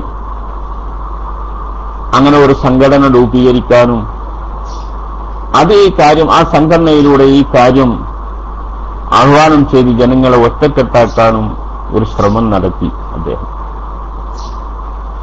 അതിൽ രാഷ്ട്രീയ വ്യത്യാസമല്ല. കോൺഗ്രസിലെ അന്നത്തെ മന്ത്രിയായിരുന്ന റദ്ദാർ അൻസാരി അതിൽ അംഗമായിട്ടുണ്ട്. ജനതാ പാർട്ടിയിലെ ആൾക്കാർ, മുസ്ലിങ്ങളായ നേതാക്കൾ അതിലുണ്ട്. മറ്റ് എല്ലാ രാഷ്ട്രീയ പാർട്ടിയിലുള്ള ആൾക്കാരും നദ്വി സാഹിബിന്റെ ഈ ആഹ്വാനം ചെയ്തുകൊണ്ട് ആ കൊടിക്കീഴിൽ വന്നു. ഒരു രാഷ്ട്രീയമൊക്കെ എന്തായിരുന്നാലും ശരി. അങ്ങനെ ഇന്ത്യയുടെ ഒരു തലയിൽ നിന്ന് മറ്റേ തല വരെ മഹാനവറുകൾ തന്നെ സഞ്ചരിച്ചു. അദ്ദേഹത്തിന്റെ നേതൃത്വത്തിൽ ഈ ബോർഡ് സന്ദർശിച്ചു. ആ കൂട്ടത്തിൽ നദ്വി സാഹിബും അദ്ദേഹത്തിന്റെ ആളുകളും കേരളത്തിൽ വന്നു. കേരളത്തിൽ വന്നപ്പോൾ കേരളത്തിലെ ഇസ്ലാമിക സംഘടന ഏതാണ്? ഇസ്ലാമിക പ്രസ്ഥാനം ആരുടെ കയ്യിലാണ്? ബഹുമാനപ്പെട്ട ശൈഖുന ശംസുൽ ഉലമയുടെ കയ്യിലാണ് എന്നതിലൊരു സംശയമില്ല. ഇവിടെ പല കക്ഷികളുമുണ്ട്. മുജാഹിദീങ്ങൾക്ക് പോലും ശൈഖുനാക്ക് അല്ല എന്ന് പറയുന്ന അഭിപ്രായമല്ല. ജമാഅത്തെ ഇസ്ലാമിക്കില്ല, തബ്ലീഗ് ജമാഅത്തിനില്ല. എല്ലാം 90-95% വരുന്ന മുസ്ലിങ്ങളുടെ നായകൻ ശംസുൽ ഉലമയാണ് എന്നവരൊക്കെ സമ്മതിക്കുന്ന കാര്യമാണ്. ആ അടിസ്ഥാനത്തിൽ തന്നെ ഇവിടെ നേരിട്ടിരിക്കുന്ന അപകടം ഇസ്ലാമിനാണ്. മൊത്തത്തിൽ ഇസ്ലാമിന് 937 ബ്രിട്ടീഷ് ഗവൺമെന്റിന്റെ കാലത്ത് അനുവദിക്കപ്പെട്ട ശരിയത്ത് ആക്ട്, അതിന് കൊടാലി വെക്കുന്ന വിധിയാണ് ഈ വിധി. അതുകൊണ്ട് ആ വിധിയെ തകർക്കണം. അത് നിയമമായി പോകുന്നത് വളരെയധികം ഭീഷണിയാണ്. സുപ്രീം കോടതി വിധിയിൽ ഒരു കാര്യം കൂടെ പറഞ്ഞിരുന്നു. ഓരോ സമുദായത്തിന് ഓരോ കോഡിന് പകരം ഏക സിവിൽ കോഡ് കൊണ്ടുവരണം. ശരീഅത്ത്, മുസ്ലിങ്ങൾക്ക് ശരീഅത്ത് ആക്ട്, മറ്റവർക്ക് ഹിന്ദു ആക്ട്, അങ്ങനെയുള്ള ആക്ടുകൾ കൊണ്ട് വിവേചിക്കപ്പെടാതെ ഒറ്റ ആക്ടിന്റെ കീഴിൽ ജനങ്ങളെ കൊണ്ടുവരണം എന്ന ഒരു ശുപാർശ കൂടി ആ വിധിയോടൊപ്പം നടത്തിയിരുന്നു. അതും വലിയ ഭവിഷ്യത്തല്ലേ. ഇന്ന് BJP ഒക്കെ ആഗ്രഹിക്കുന്നതാണല്ലോ. BJP മാത്രമല്ല, ഇന്ത്യയിലെ ഭൂരിപക്ഷം ആളുകളും ആഗ്രഹിക്കുന്നത് ഏക സിവിൽ കോഡ് വരണമെന്ന് തന്നെയാണ്. അത് വേണ്ട, നമുക്ക് നമ്മുടേതായിരിക്കുന്ന ഇസ്ലാം അനുസരിച്ച് ജീവിക്കണമെങ്കിൽ ഇന്ന് നിലവിൽ നമുക്ക് അനുവദിച്ചു കിട്ടിയ ആക്ട് നിലനിൽക്കണം എന്ന് പറയാൻ മുസ്ലിങ്ങളിൽ നിന്ന് ചില ആൾക്കാർ നമ്മളെ കൂടെ ഇല്ല. മുസ്ലിങ്ങളിൽ നിന്നും കുറെ ആളുകൾ ഏക സിവിൽ കോഡിന്റെ കൂടെയാണ്, തിരിയാത്ത മുസ്ലിങ്ങൾ. ആ ഒരു സന്ദർഭത്തിൽ ഈ ഒരു ശുപാർശ വലിയ അപകടമുണ്ടാക്കുമെന്ന് മനസ്സിലാക്കിയിട്ടാണ് മുസ്ലിം പണ്ഡിതന്മാർ ഏകോപിച്ചത്. അങ്ങനെയാണ് നദ്വി സാഹിബ് കേരളത്തിലെത്തിയപ്പം അതിനെ സ്വീകരിക്കാൻ അദ്ദേഹം കൊണ്ടുവരുന്ന ആദർശം, ഉയർത്തിപ്പിടിച്ചിരിക്കുന്ന ആദർശം ഇസ്ലാമിന്റെ ഇസ്സത്ത് ഇന്ത്യയിൽ നിലനിൽക്കാനുള്ള ആദർശമാണെന്ന് മനസ്സിലാക്കി ശംസുൽ ഉലമ തന്നെ റെയിൽവേ സ്റ്റേഷനിൽ പോയി മഹാനവറുകളെ മാലയിട്ട് സ്വീകരിച്ചു. അദ്ദേഹത്തെ ആനയിച്ചു കൊണ്ടുവന്നു. മുതലക്കുളം മൈതാനിൽ നിന്ന് സജ്ജീകരിച്ച ആ വിശാലമായ സമ്മേളനം, ആ സമ്മേളനം ഉദ്ഘാടനം ചെയ്തത് ശംസുൽ ഉലമയാണ്. കേരളത്തിൽ ഇതിനെ സംബന്ധിച്ചിടത്തോളം അങ്ങനെ മുസ്ലിങ്ങളുടെ പ്രശ്നത്തിന്റെ സമ്മേളനങ്ങൾ ഉദ്ഘാടനം ചെയ്യേണ്ടത് ശംസുൽ ഉലമ തന്നെയാണ്. അതെല്ലാവരും അംഗീകരിച്ചു. അന്ന് മുജാഹിദ് പക്ഷത്തെ ഉന്നത പണ്ഡിതനായിരുന്ന KC മുഹമ്മദ് മൗലവി സ്റ്റേജിലുണ്ട്. ജമാഅത്തെ ഇസ്ലാമിയുടെ നേതാവ് അമീർ KC അബ്ദുള്ള മൗലവി സ്റ്റേജിലുണ്ട്. അതുപോലെ സുന്നത്ത് ജമാഅത്തിന്റെയും വിരുദ്ധരും മറ്റ് രാഷ്ട്രീയ മുസ്ലിം ലീഗിന്റെ സുലൈമാൻ സേട്ട് അടക്കമുള്ള നേതാക്കളുണ്ട്. കോൺഗ്രസിലെ മുസ്ലിങ്ങളുണ്ട്. എല്ലാവരും ഉണ്ട്. ആ സമ്മേളനം പ്രൗഢഗംഭീരമായ ഒരമണിക്കൂർ പ്രഭാഷണത്തോടെ ശംസുൽ ഉലമ ഉദ്ഘാടനം ചെയ്തു. പത്രങ്ങളൊക്കെ അത് വലിയ പ്രാധാന്യത്തോടുകൂടെ വാർത്തയിട്ടു. പക്ഷേ അന്ന് നമ്മുടെ കാന്തപുരത്തിന്റെ പത്രം അതിനെ കളിയാക്കി. ശംസുൽ ഉലമ അടിതെറ്റിയാൽ ആനയും വീഴുമെന്നവരെഴുതി. അടിതെറ്റിയാൽ ആനയും വീഴും എന്നാണ് ഒരു പത്രത്തിന്റെ തലക്കെട്ട്. ആ നിലക്ക് ഇതിനെ പരിഹസിച്ചവർ. എന്നിട്ടോ സംഭവത്തിൽ എന്തുണ്ടായി? സംഭവത്തിൽ ഇത് ആളിപ്പടർന്നു. പിടിച്ചാൽ കിട്ടില്ല എന്ന് രാജ്യം ഭരിക്കുന്ന കോൺഗ്രസിന് തോന്നി. മുസ്ലിങ്ങൾ ഇളകിവശായിരിക്കുന്നു, അവരുടെ പണ്ഡിത നേതൃത്വത്തിന്റെ കീഴിൽ എല്ലാവരും അണിനിരന്നിരിക്കുന്നു എന്ന് മനസ്സിലാക്കിയ കോൺഗ്രസ് അന്ന് ബനാത്ത് വാല ഒരു പ്രൈവറ്റ് ബില്ല് പാർലമെന്റിൽ അവതരിപ്പിച്ചിരുന്നു. ശരീഅത്ത് ആക്ട് നിലനിർത്തണം, ഈ പറഞ്ഞ വിധി ദുർബലപ്പെടുത്തണം എന്നൊക്കെ പറഞ്ഞുകൊണ്ടുള്ള ഒരു ബില്ല് കൊണ്ടുവന്നിരുന്നു, സ്വകാര്യ ബില്ല്. അന്ന് പ്രധാനമന്ത്രി രാജീവ് ഗാന്ധി.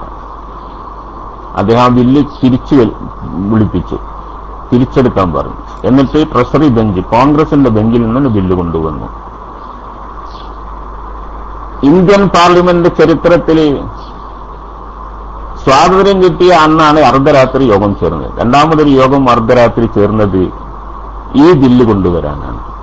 മുസ്ലിങ്ങൾ ഇവിടെ ഭയപ്പെടുന്ന, അവർ ആശങ്കപ്പെടുന്ന ഈ സംഗതി ദൂരീകരിച്ച് അവർക്ക് ഇവിടെ നിർഭയത്വം നൽകുന്ന, ശരീഅത്ത് ആക്ടിന്റെ കോട്ടവും വരില്ല, അതിവിടെ നിലനിർത്തും എന്ന് പറയുന്ന ബില്ല് കൊണ്ടുവരാനാണ് അർദ്ധരാത്രി രാജീവ് ഗാന്ധി പാർലമെന്റ് വിളിച്ചുകൂട്ടിയത്. ഇത്ര വിജയകരമാണത്. ഈ ജിഹാദ് ഇവിടെ വിജയിച്ചു. ഇത് ഇന്ത്യയിലെ, കേരളത്തിലെ, ഇന്ത്യയിലെ മുഴുവൻ മുസ്ലിങ്ങളുടെ അഭിമാന പ്രശ്നമാണ്. ഇതിനെ കൊഞ്ഞനം കാട്ടിയ ഈ ഈനാം പേച്ചികൾ അവര് ശൈഖുനായ നാട് നീളെ വിമർശിച്ചു നടന്നു. തർക്കുൽ മുവാലാത്ത് എന്ന സമസ്തയുടെ തീരുമാനത്തിന് വിരുദ്ധമായി ശംസുൽ ഉലമ മറ്റുള്ളവർ ഇതര പ്രസ്ഥാനക്കാർ പങ്കെടുത്ത സ്റ്റേജിൽ പങ്കെടുത്തു എന്നാണ് ആരോപണം. കെ സി മുഹമ്മദ് മൗലവിയുടെ കൂടെ, കെ സി അബ്ദുള്ള മൗലവിയുടെ കൂടെ. ശരിയാണ്. ആ സമ്മേളനത്തിൽ എപിയുടെ ആൾക്കാരുണ്ടായിട്ടുണ്ട്. ഫസൽ പൂക്കോയത്തങ്ങൾ മർക്കസിന്റെ പ്രസിഡന്റായിരുന്നു. അവരെല്ലാമായിരുന്നു.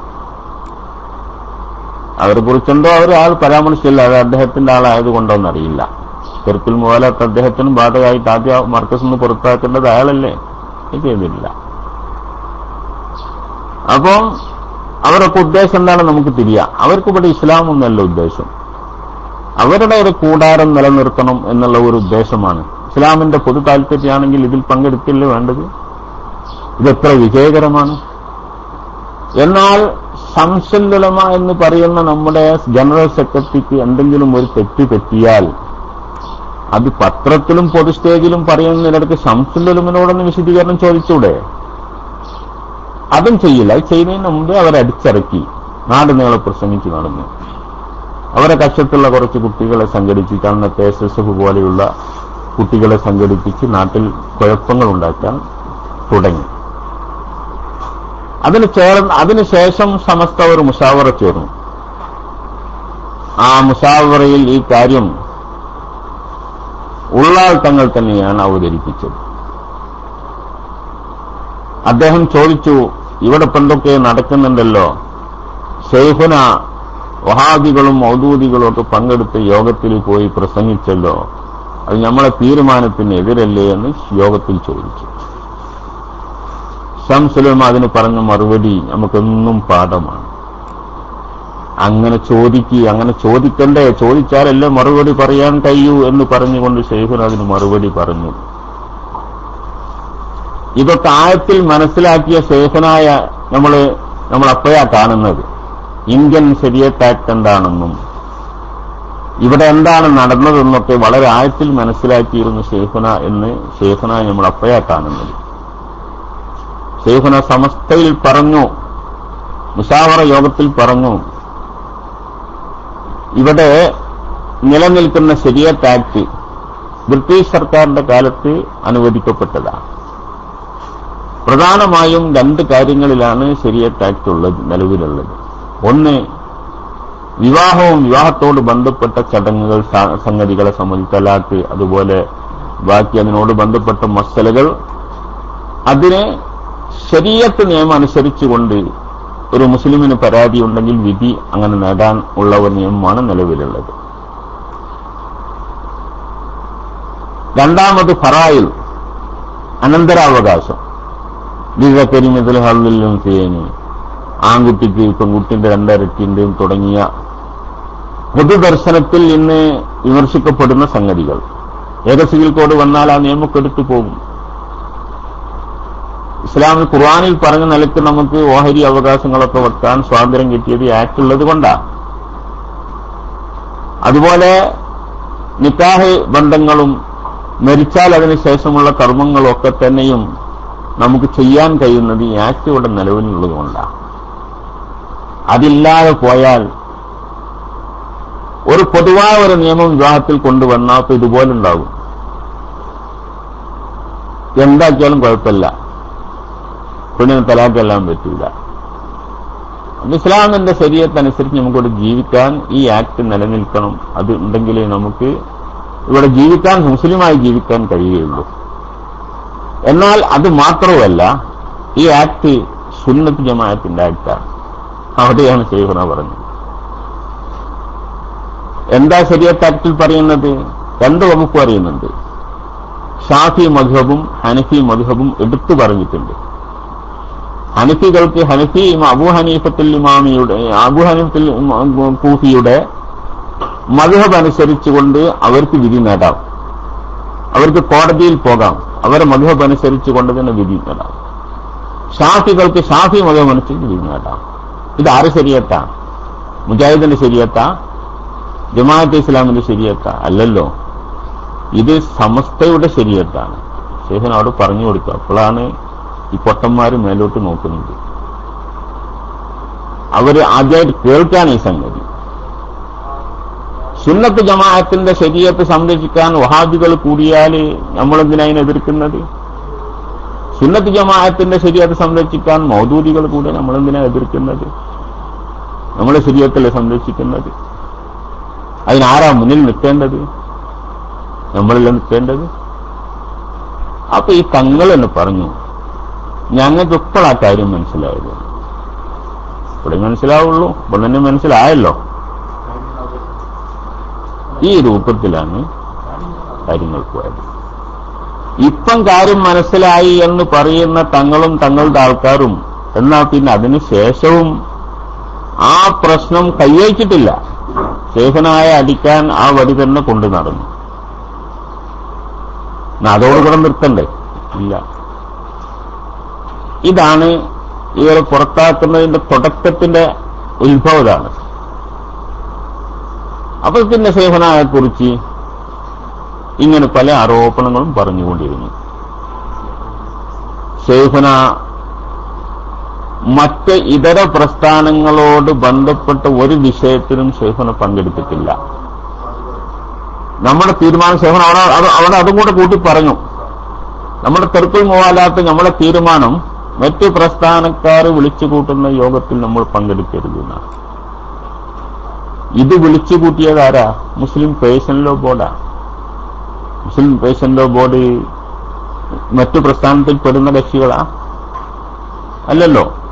പൊതു മുസ്ലിങ്ങളുടെ പ്രശ്നങ്ങൾ കൈകാര്യം ചെയ്യുന്ന, മുസ്ലിങ്ങളുടെ ആകമാനമുള്ള പ്രശ്നങ്ങൾ കൈകാര്യം ചെയ്യാൻ പ്രത്യേകിച്ച് ഇപ്പൊ രൂപപ്പെട്ട ഈ ഭീഷണി നേരിടാൻ വേണ്ടിയിട്ട് തയ്യാറാക്കിയ ഒരു സംഘടനയാണ്. അപ്പൊ അതുകൊണ്ട് നമ്മൾ നേരത്തെ എടുത്ത തീരുമാനത്തിന് ഒരിക്കലും ഞാൻ ചെയ്തത് എതിരല്ല എന്ന് ശൈഖുന സ്ഥാപിക്കുകയും ആ യോഗം അത് അംഗീകരിക്കുകയും ബഹുമാനപ്പെട്ട ഉള്ളാൾ തങ്ങൾ തന്നെ ആദ്യമായി അതിനെ സ്വാഗതം ചെയ്തുകൊണ്ട് പ്രതികരിക്കുകയും ചെയ്തു.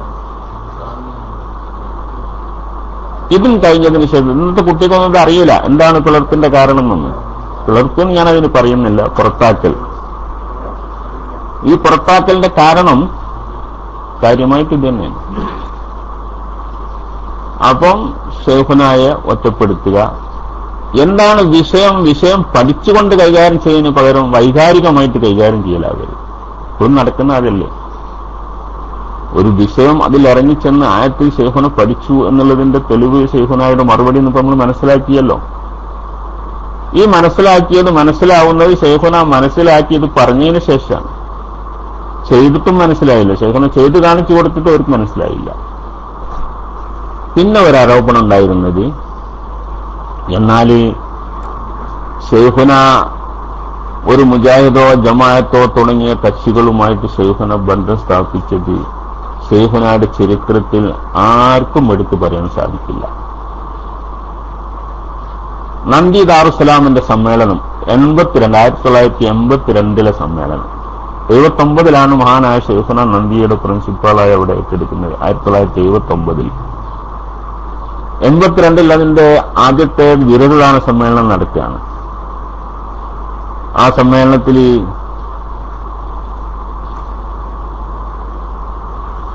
ബഹുമാനപ്പെട്ട ശൈഖുന ശംസുൽ ഉലമ ബിരുദദാന പ്രസംഗം നടത്തുന്നുണ്ട്. ഉള്ളാളം തങ്ങളാണ് അതിന്റെ ഉദ്ഘാടകൻ. ഉള്ളാളം തങ്ങൾ ഉദ്ഘാടകനോ പ്രധാന പ്രസംഗനോ ആണ്. അതിൽ എനിക്ക് കൃത്യമായി പറയാൻ കഴിയുന്നില്ല. ഏതായിരുന്നാലും ഉള്ളാൾ തങ്ങൾ അന്ന് അവിടെ വെച്ച് തുടക്കം. ഞാൻ പറഞ്ഞല്ലോ ലീഗ് 2 ആയിരുന്നുവെന്ന്. ലീഗ് 2 ആയപ്പം ഉള്ളാൾ തങ്ങളാണ് അവിടെ തുടങ്ങിയത് ലീഗിനെ പരാമർശിച്ചുകൊണ്ട്. അന്ന് PM അബൂബക്കർ ഇടതുപക്ഷം ഭരിക്കുക. ഇടതുപക്ഷത്തിന്റെ കൂടെയാണ് അഖിലേന്ത്യാ PM അബൂബക്കർ സാഹിബ് ഇടതുപക്ഷ ഗവൺമെന്റിൽ മന്ത്രിയാണ്. അദ്ദേഹം സ്റ്റേജിലുണ്ട്. CH മുഹമ്മദ് കോയ സാഹിബ് മറുപക്ഷത്താണ്. അദ്ദേഹം സ്റ്റേജിലുണ്ട്. അവിടെ ഒരു കക്ഷി രാഷ്ട്രീയം വേർതിരിച്ചിട്ടൊന്നുമില്ല, എല്ലാവരും ഉണ്ട്. ഉള്ളാൾ തങ്ങൾ ഇവരെ ഇരുത്തിക്കൊണ്ട് പറഞ്ഞു, നിങ്ങൾ 2 കൂട്ടരും ഇവിടെ വയക്കടിക്കുന്നത് കൊണ്ട് സമുദായത്തിൽ കുറെ നാശങ്ങൾ ഉണ്ടാവുന്നുണ്ട്, എല്ലാ മഹല്ലത്തുകളും നാശങ്ങൾ ഉണ്ടാവുന്നുണ്ട്, അതുകൊണ്ട് നിങ്ങൾ ഒന്നാവണം എന്ന് പറഞ്ഞു തുടക്കം കുറിച്ചു. പിന്നെ ശൈഖുന തന്റെ ബിരുദദാന പ്രസംഗത്തിൽ അതിന് അടിവരയിട്ടുകൊണ്ട് വളരെ താക്കീത് സ്വരത്തിൽ പറഞ്ഞു, നിങ്ങൾ രണ്ടു കൂട്ടരും ഇവിടെ ഭിന്നിച്ചതുകൊണ്ട് മഹല്ലുകളിൽ കുഴപ്പമുണ്ടാകുന്നുണ്ട്, പല മഹല്ലുകളും ഭിന്നിക്കുന്നുണ്ട്. ഇതുകൊണ്ട് ഏറ്റവും നഷ്ടം സുന്നത്ത് ജമാഅത്തിനാണ്. അതുകൊണ്ട് നിങ്ങൾ യോജിക്കണം. നിങ്ങൾ യോജിക്കണം എന്നുള്ള ഒരു അപേക്ഷ മാത്രമല്ല, നിങ്ങൾ യോജിച്ചിട്ടില്ലെങ്കിൽ നിങ്ങളെ ഞങ്ങൾ പാഠം പഠിപ്പിക്കുന്നു പറഞ്ഞു ശൈഖുന. ശൈഖുനയുടെ ദർശനം, നിങ്ങളെ ഞങ്ങൾ പാഠം പഠിപ്പിക്കും. സിയച്ചുണ്ട് പിയമ്മുണ്ട്. അതൊരു ദർശനായിരുന്നു. അത് സദസ്സ് തിങ്ങി നിറഞ്ഞ 10,000ങ്ങളുടെ സദസ്സ് തെക്കുതീറോടുകൂടെ അതിനെ സ്വീകരിച്ചു. പിന്നെ അധികം താമസിച്ചില്ല, ബഹുമാനപ്പെട്ട സേട്ട് സാഹിബ് ശൈഖുനായുടെ വീട്ടിലേക്ക് കയറി ചെന്നു. പി എം അബൂബക്കർ സാഹിബും ടീമും വീട്ടിലേക്ക് കയറി വന്നു. നിരുപാധികം ഞങ്ങൾ യോജിക്കാൻ തയ്യാറാണ് രണ്ടു കൂട്ടരും ശൈഖുനായോട് പറഞ്ഞു. ആശീർവദിക്കണം, ദ്വാരക്കണം എന്ന് പറഞ്ഞു.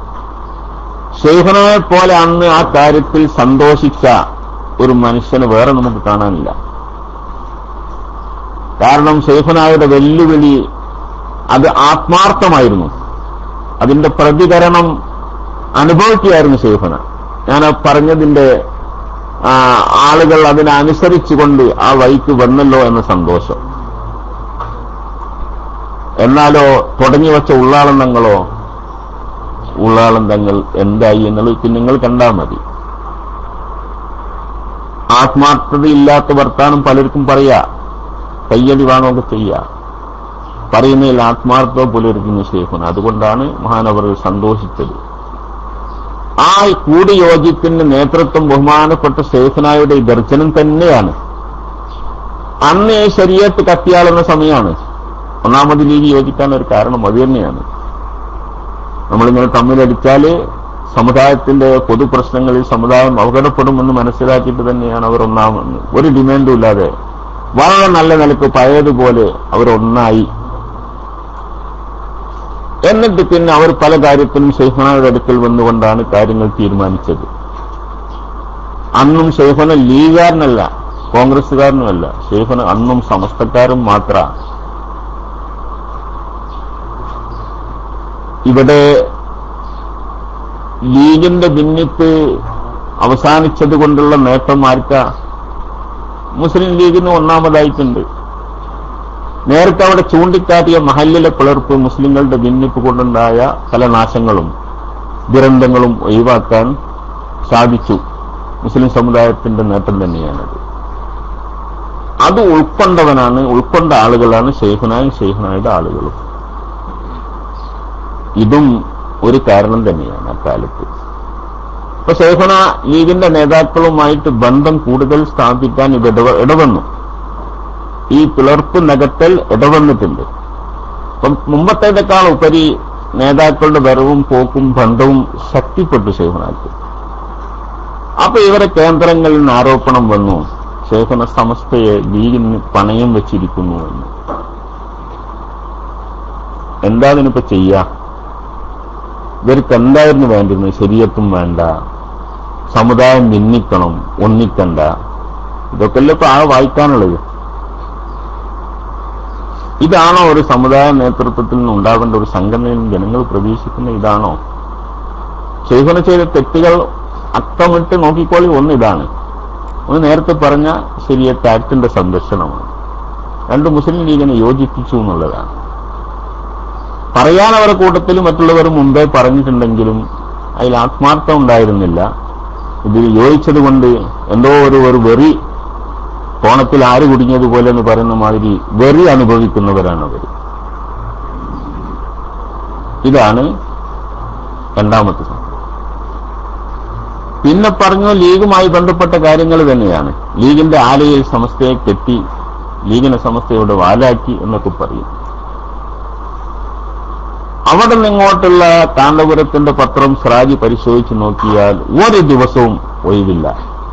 ലീഗിനെ പരാമർശിക്കുന്ന വാർത്തകൾ, ലീഗിനെ കെടുത്തു പറയുന്ന വാർത്തകൾ, ശംസുൽ ഉലമയെ കെടുത്തു പറയുന്ന വാർത്തകൾ, ഇടിച്ചതായിരുന്ന വാർത്തകൾ, ഇതുമായിട്ട് അവരിങ്ങനെ സ്റ്റേജും പേജും ഒക്കെ ആയിട്ട് നടന്നു, നിരന്തരം നടന്നു. അങ്ങനെയാണ് 89 വരെ എത്തി. 85 ഒരു സമ്മേളനം നടത്തുന്നുണ്ട് കടപ്പുറത്ത്, 60ാം വാർഷിക സമ്മേളനം, ഗംഭീര സമ്മേളനമായിരുന്നു. അന്നൊക്കെ ചേരിത്തിരിവുകളുണ്ട്. ഞാൻ പറഞ്ഞല്ലോ, ആ നന്ദി സമ്മേളനത്തിന് വരുന്ന സമയത്തൊക്കെ കാന്തപുരം ഗൾഫ് പരിപാടിക്കാരനാ, സമസ്തക്ക് വേണ്ടി ഗൾഫിൽ പോകുന്ന ആളാണ്. അവിടുന്ന് ഒരു പ്രധാന സംഭവം ഉണ്ടായിട്ടുണ്ട്. അദ്ദേഹത്തിന് ഒരു കുലൈബി സംഭവം, അരീക്കാട് പള്ളി പ്രശ്നം. അതെങ്ങനെ ഉണ്ടായത്? അത് സയ്യിദ് ഫസൽ പൂക്കോട്ടങ്ങളാണ് എന്നോട് ആ കാര്യം പറയുന്നത്. അദ്ദേഹം നന്ദി കോളേജിന്റെ വൈസ് പ്രസിഡന്റ് ആയിരുന്നു അക്കാലത്ത്. അദ്ദേഹം അതുപോലെ അദ്ദേഹത്തിന്റെ കൂടെ വരും വേപ്പൂർ കാളി അബ്ദുൽ ഖാദർ മുസ്ലിയാർ. അങ്ങനെ ഞങ്ങൾ ഇരുന്നിട്ട് ആ കാര്യങ്ങളൊക്കെ സംസാരിക്കും. അപ്പം ഫസൽ പൂക്കോട്ടങ്ങൾ എന്നോട് പറഞ്ഞതാ, എനിക്ക് കത്ത് വന്നു, എന്റെ അടുക്കൽ കത്തുണ്ട്, ഇത്ര ലക്ഷം ഉറുപ്പിക കുലൈബി തന്നിട്ടുണ്ടെന്ന കത്ത് എന്റെ അടുക്കലുണ്ട്. അതല്ലേ ഇവിടെ വിവാദം ഉണ്ടാക്കിയത്? ഫസൽ പൂക്കോട്ടങ്ങളല്ലേ വിവാദം കൊണ്ടുവന്നത്? രേഖ അദ്ദേഹത്തിന്റെ കയ്യിലാണ്. 5 ലക്ഷത്തി ചില്ലാനും 5,20,000 30,000 എത്ര ഒരു സംഖ്യ, 5 ലക്ഷത്തിന്റെ മീതെ ആ പള്ളിക്ക് വേണ്ടി കുലൈബി എന്ന് പറയുന്ന മനുഷ്യൻ കൊടുത്തിട്ടുണ്ട്. ഇവിടെ അത് കിട്ടിയിട്ടില്ല, പള്ളി കമ്മിറ്റിക്കാർക്ക് അത് കിട്ടിയിട്ടില്ല. പിന്നെ എവിടെ പോയി? അല്ലാഹു അഅലം. ഇതാണ് കഥ. എന്തോ ആവട്ടെ, അതൊന്നും ഇപ്പൊന്ന് 5 ലക്ഷം 10 ലക്ഷം ഒന്നും ഒരു പ്രശ്നമുള്ള സംഗതിയല്ല. പക്ഷെ അന്നത് വലിയൊരു സംഖ്യ തന്നെയാണ്. അത് കത്തി ആളിച്ചതിൽ ആർക്കും പങ്കില്ല. കെ അബൂബക്കർ അസ്റത്തിന് പങ്കില്ല, കോട്ടുമൽ ഉസ്താദിന് പങ്കില്ല, ആർക്കും പങ്കില്ല. പക്ഷെ കെ അസ്റത്തിനെ ആക്രമിക്കാൻ വേണ്ടി ഇയാള് നിരന്തരം ഉപയോഗിച്ചതാണ്. അദ്ദേഹം ബൽആം ബിൻ ബാവുറയാണ് എന്ന് പ്രസംഗിച്ചത് ഞാൻ കേട്ടതാ. ആര്? ശിഷ്യനാകുന്ന എന്റെ ഉസ്താദാവുന്ന കെ അസ്റത്തിനെ സംബന്ധിച്ച് ബൽആം ബിൻ ബാവുറാവിനെ സംബന്ധിച്ചിടത്തോളം ഖുർആനിൽ പറഞ്ഞിട്ടുണ്ട്, നായെപ്പോലെ, നാക്ക് തൂക്കിയിടുന്ന നായെപ്പോലെ എന്ന് പറഞ്ഞിട്ടുണ്ട്. അതുപോലെയാണ് കെ ഹസ്രത്ത് എന്ന് പറഞ്ഞു വരെ ആരോപിച്ചു. എന്താ ഉണ്ടായത്?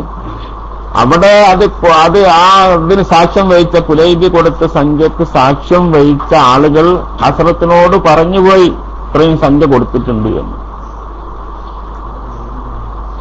ആ സംഭവം ഇവിടുത്തെ പള്ളി കമ്മിറ്റിക്കാർ അന്വേഷിച്ചപ്പം ഹസ്രത്ത് അവരോട് പറഞ്ഞു,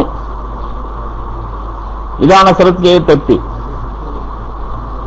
എന്നോട് ഇങ്ങനെ ഇത്ര കൊടുത്തിട്ടുണ്ടെന്ന് എനിക്ക് വിവരം കിട്ടിയിട്ടുണ്ട്, അത് ആ കാര്യങ്ങൾ അന്വേഷിച്ചപ്പോൾ ഞാൻ പറഞ്ഞതാ. അതും ഇവിടെ കടന്നു വന്ന് പറഞ്ഞോന്നല്ല, കക്ഷികൾ പള്ളിന്റെ ആൾക്കാർ ഉത്തരവാദിത്തപ്പെട്ടവർ അന്വേഷിച്ചു ഹസ്രത്ത് പറഞ്ഞു പോയതാ. അപ്പൊ എനിക്കെതിരെ കള്ള ആരോപണം ഉണ്ടാക്കി എന്ന് പറഞ്ഞ് ഹസ്രത്തിന് കുതിര കയറി. ഇതല്ലേ സംഭവം? അതുകൊണ്ട് ഫിർഖത്ത് തുടക്കം അവിടെ നിന്നാണ് കുറിക്കുന്നത്. എന്റെ ഉയർച്ചയിൽ അസൂയപ്പെട്ട മലപ്പുറത്തെ ചില പണ്ഡിതന്മാരെന്ന് പറഞ്ഞുകൊണ്ട് അദ്ദേഹം അവരെ കുതിര കയറി. സാത്വികളായ മഹാന്മാര്, കെ അസ്റത്ത്, കോട്ടുമല അബൂബക്കർ മുസ്ലിയാർ തുടങ്ങിയ മഹാന്മാർക്കെതിരെ അങ്ങനെ ഗ്രൂപ്പീസ് ഉണ്ടാക്കി. പക്ഷെ ശൈഖുന അന്ന് ഒരു പണ്ഡിതനെ, ഒരു പ്രവർത്തകനെ അങ്ങനെ അപമാനപ്പെടുത്തുന്നത് ശരിയല്ലെന്ന നിലയ്ക്ക് ശൈഖുന ആ കാര്യത്തിൽ മൗനം പാലിച്ചു. എന്ന് മാത്രമല്ല, ആ അങ്ങനത്തെ ഒരു ആരോപണം നമ്മൾ പരസ്യപ്പെടുത്തേണ്ട എന്ന ഒരു നിലപാടിൽ ശൈഖുന നിന്നു. ഉണ്ടെങ്കിൽ നമ്മൾ അകത്തുനിന്ന് പരിഹരിക്കേണ്ടതാണെന്ന നിലപാടായിരുന്നു ശൈഖുനയുടേത്.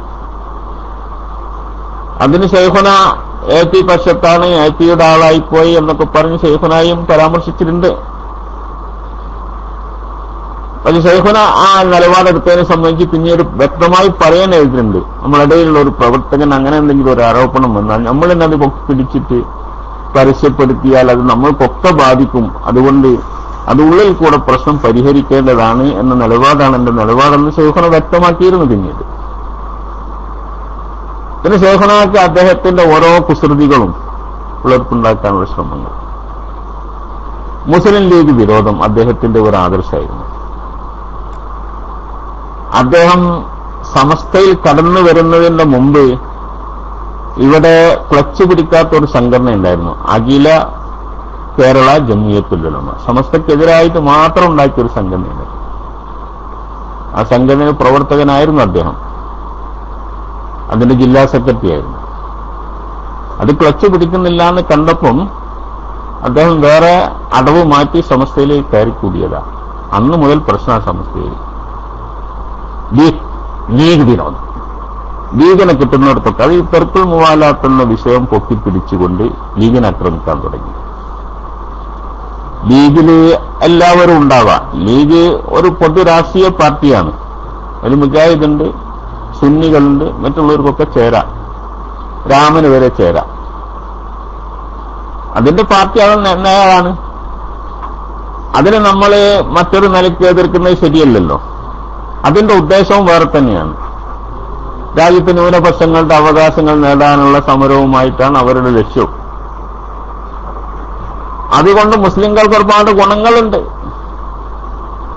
നമ്മളെന്ത് പറഞ്ഞാലും കേരള സംസ്ഥാനത്തെ രാഷ്ട്രീയവും മറ്റ് സ്റ്റേറ്റിലെ രാഷ്ട്രീയവും തുലനം ചെയ്യുമ്പോൾ ഇതിന്റെ പ്രയോജനം നമുക്ക് മനസ്സിലാവും. അത് മനസ്സിലാക്കാത്തവർ ആരുമില്ല. എപിയും അത് അനുഭവിക്കുന്ന ആളാണ്. അപ്പൊ അതുകൊണ്ട് മുസ്ലിം ലീഗിനെ എതിർക്കുക എന്നൊരു സ്വഭാവം പണ്ടേ ഉണ്ട്. അതിന് തെർക്കുൽ മുവാലാത്ത് എന്ന സമസ്തയുടെ ഈ തീരുമാനം തന്നെ, ശംസുലമയെ എതിർത്ത തീരുമാനം തന്നെ. മുസ്ലിം ലീഗിലൂടെയാണ് നമ്മളിടയിൽ പാലയിടുന്നത് ഇതര കക്ഷികൾക്ക്. അവർക്ക് നമ്മളുമായി ബന്ധപ്പെടാനും നമ്മളെ ആളുകളുമായിട്ട് ആശയം കൈമാറാനും ഒക്കെ അവസരം ഉണ്ടാകുന്നത് മുസ്ലിം ലീഗ് ഉണ്ടായത് കൊണ്ടാണ്. അതുകൊണ്ട് മുസ്ലിം ലീഗിനെ തകർക്കണം.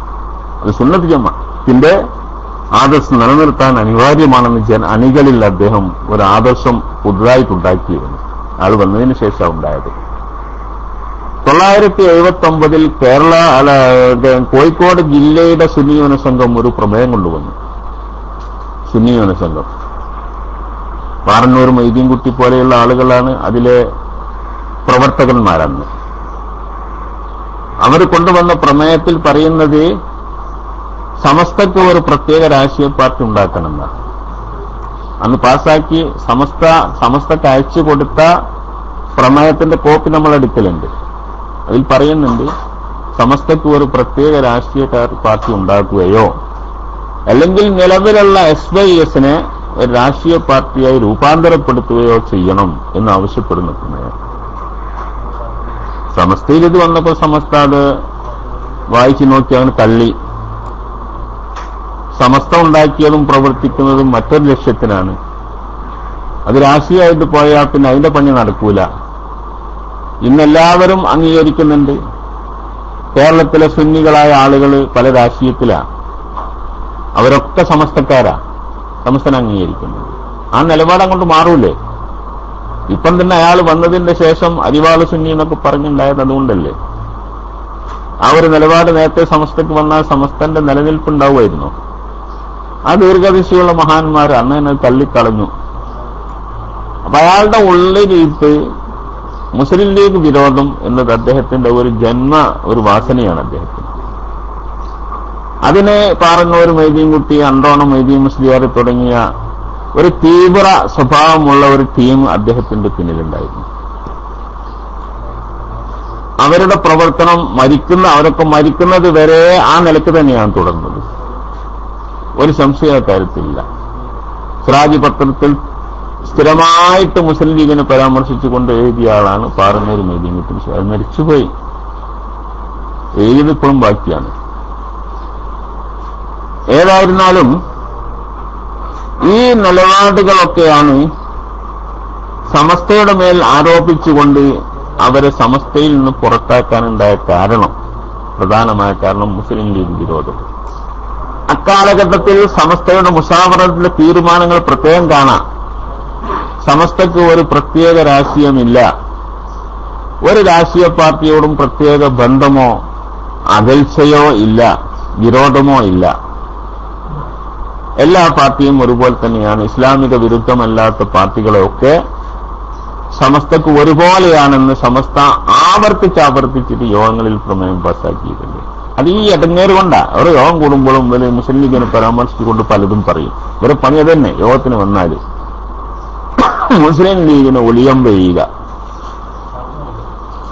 അതുകൊണ്ട് സമസ്ത അന്ന് വാണിയമ്പലം അബ്ദുറഹ്മാൻ മുസ്ലിയാർ, അതുപോലെ കൂറ്റനാട് കെ ഇ മുഹമ്മദ് മുസ്ലിയാർ തുടങ്ങിയ മഹാന്മാരൊക്കെ ഉള്ള സമയത്താണ് അവരൊക്കെ കൂട്ടമായിക്കൊണ്ട് അതിനെ തള്ളിക്കളഞ്ഞങ്ങനെ പോന്നതാണ്.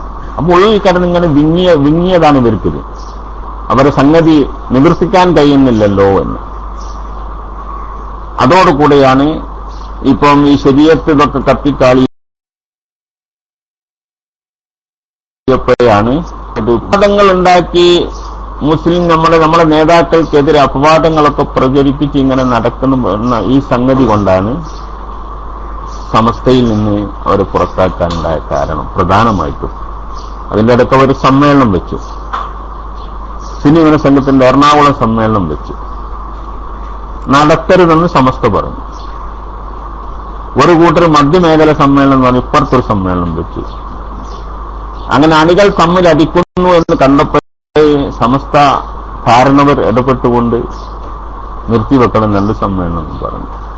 മധ്യമേഖലക്കാർ നിർത്തിവെച്ചു. കാന്തപുരത്തിന്റെ സമ്മേളനം എറണാകുളത്ത് പൊടിപിടിപ്പിച്ച് നടന്നു എന്നാണ് അവർ പറയുന്നത്. എന്ത് പൊടിപിടിച്ച്? സമസ്ത മുശാവറ എടുത്ത തീരുമാനത്തെ വെല്ലുവിളിച്ചുകൊണ്ട് നടത്തി. ഇതാണ് കുഴപ്പം. പുറംലോകം അറിയുന്ന അതോടുകൂടെയാണ്. ആ നിലക്ക് അച്ചടക്ക ലംഘന പ്രവർത്തനമൊക്കെ നടത്തിയപ്പം സമസ്തയ്ക്ക് പിന്നെ നോക്കി നിൽക്കാൻ കഴിഞ്ഞില്ല. ഇതാണ് സംഭവം.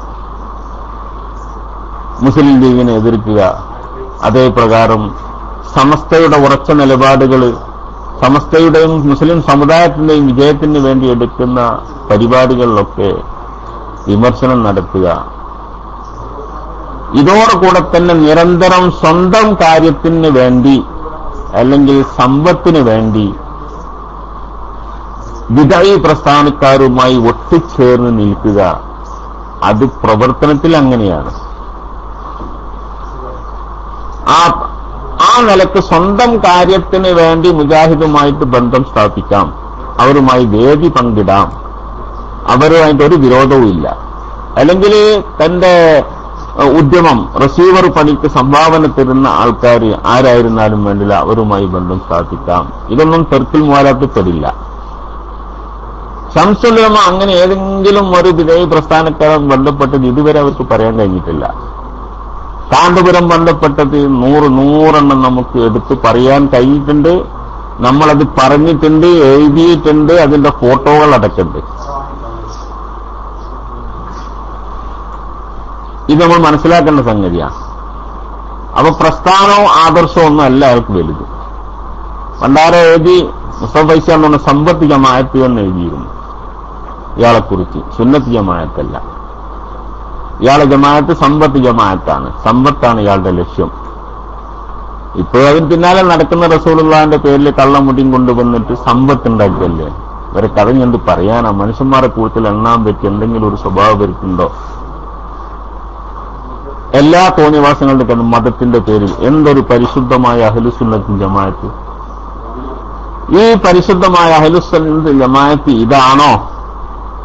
നിങ്ങളൊക്കെ ബസ്സിലൊക്കെ യാത്ര ചെയ്തൊക്കെ ഇവരെ കുറിച്ച് ജനങ്ങൾ പറയുന്നത് കേൾക്കാം.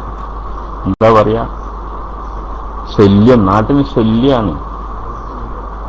എന്തിനും ഉടുത്തയച്ചിട്ട് ചാടുക. രാഷ്ട്രീയക്കാരൊക്കെ ഇവരെക്കാള് വളരെ ധാർമ്മികത പുലർത്തുന്നവരാ. ഇവരോ ഉന്നത ആദർശങ്ങളെ അടപ്പതി മതിച്ചുകൊണ്ട് അതിനെയൊക്കെ അവഗണിച്ചുകൊണ്ട് തുള്ളിച്ചാടിക്കൊണ്ട് നടക്കുകയാണ്. ഇതാണ് ഇവർ ചെയ്തുകൊണ്ടിരിക്കുന്ന പ്രവൃത്തി. ഇനിയും ഇത് സംബന്ധിച്ച് ഒരുപാട് പറയാനുണ്ട്. ഇൻഷാ അല്ലാഹ്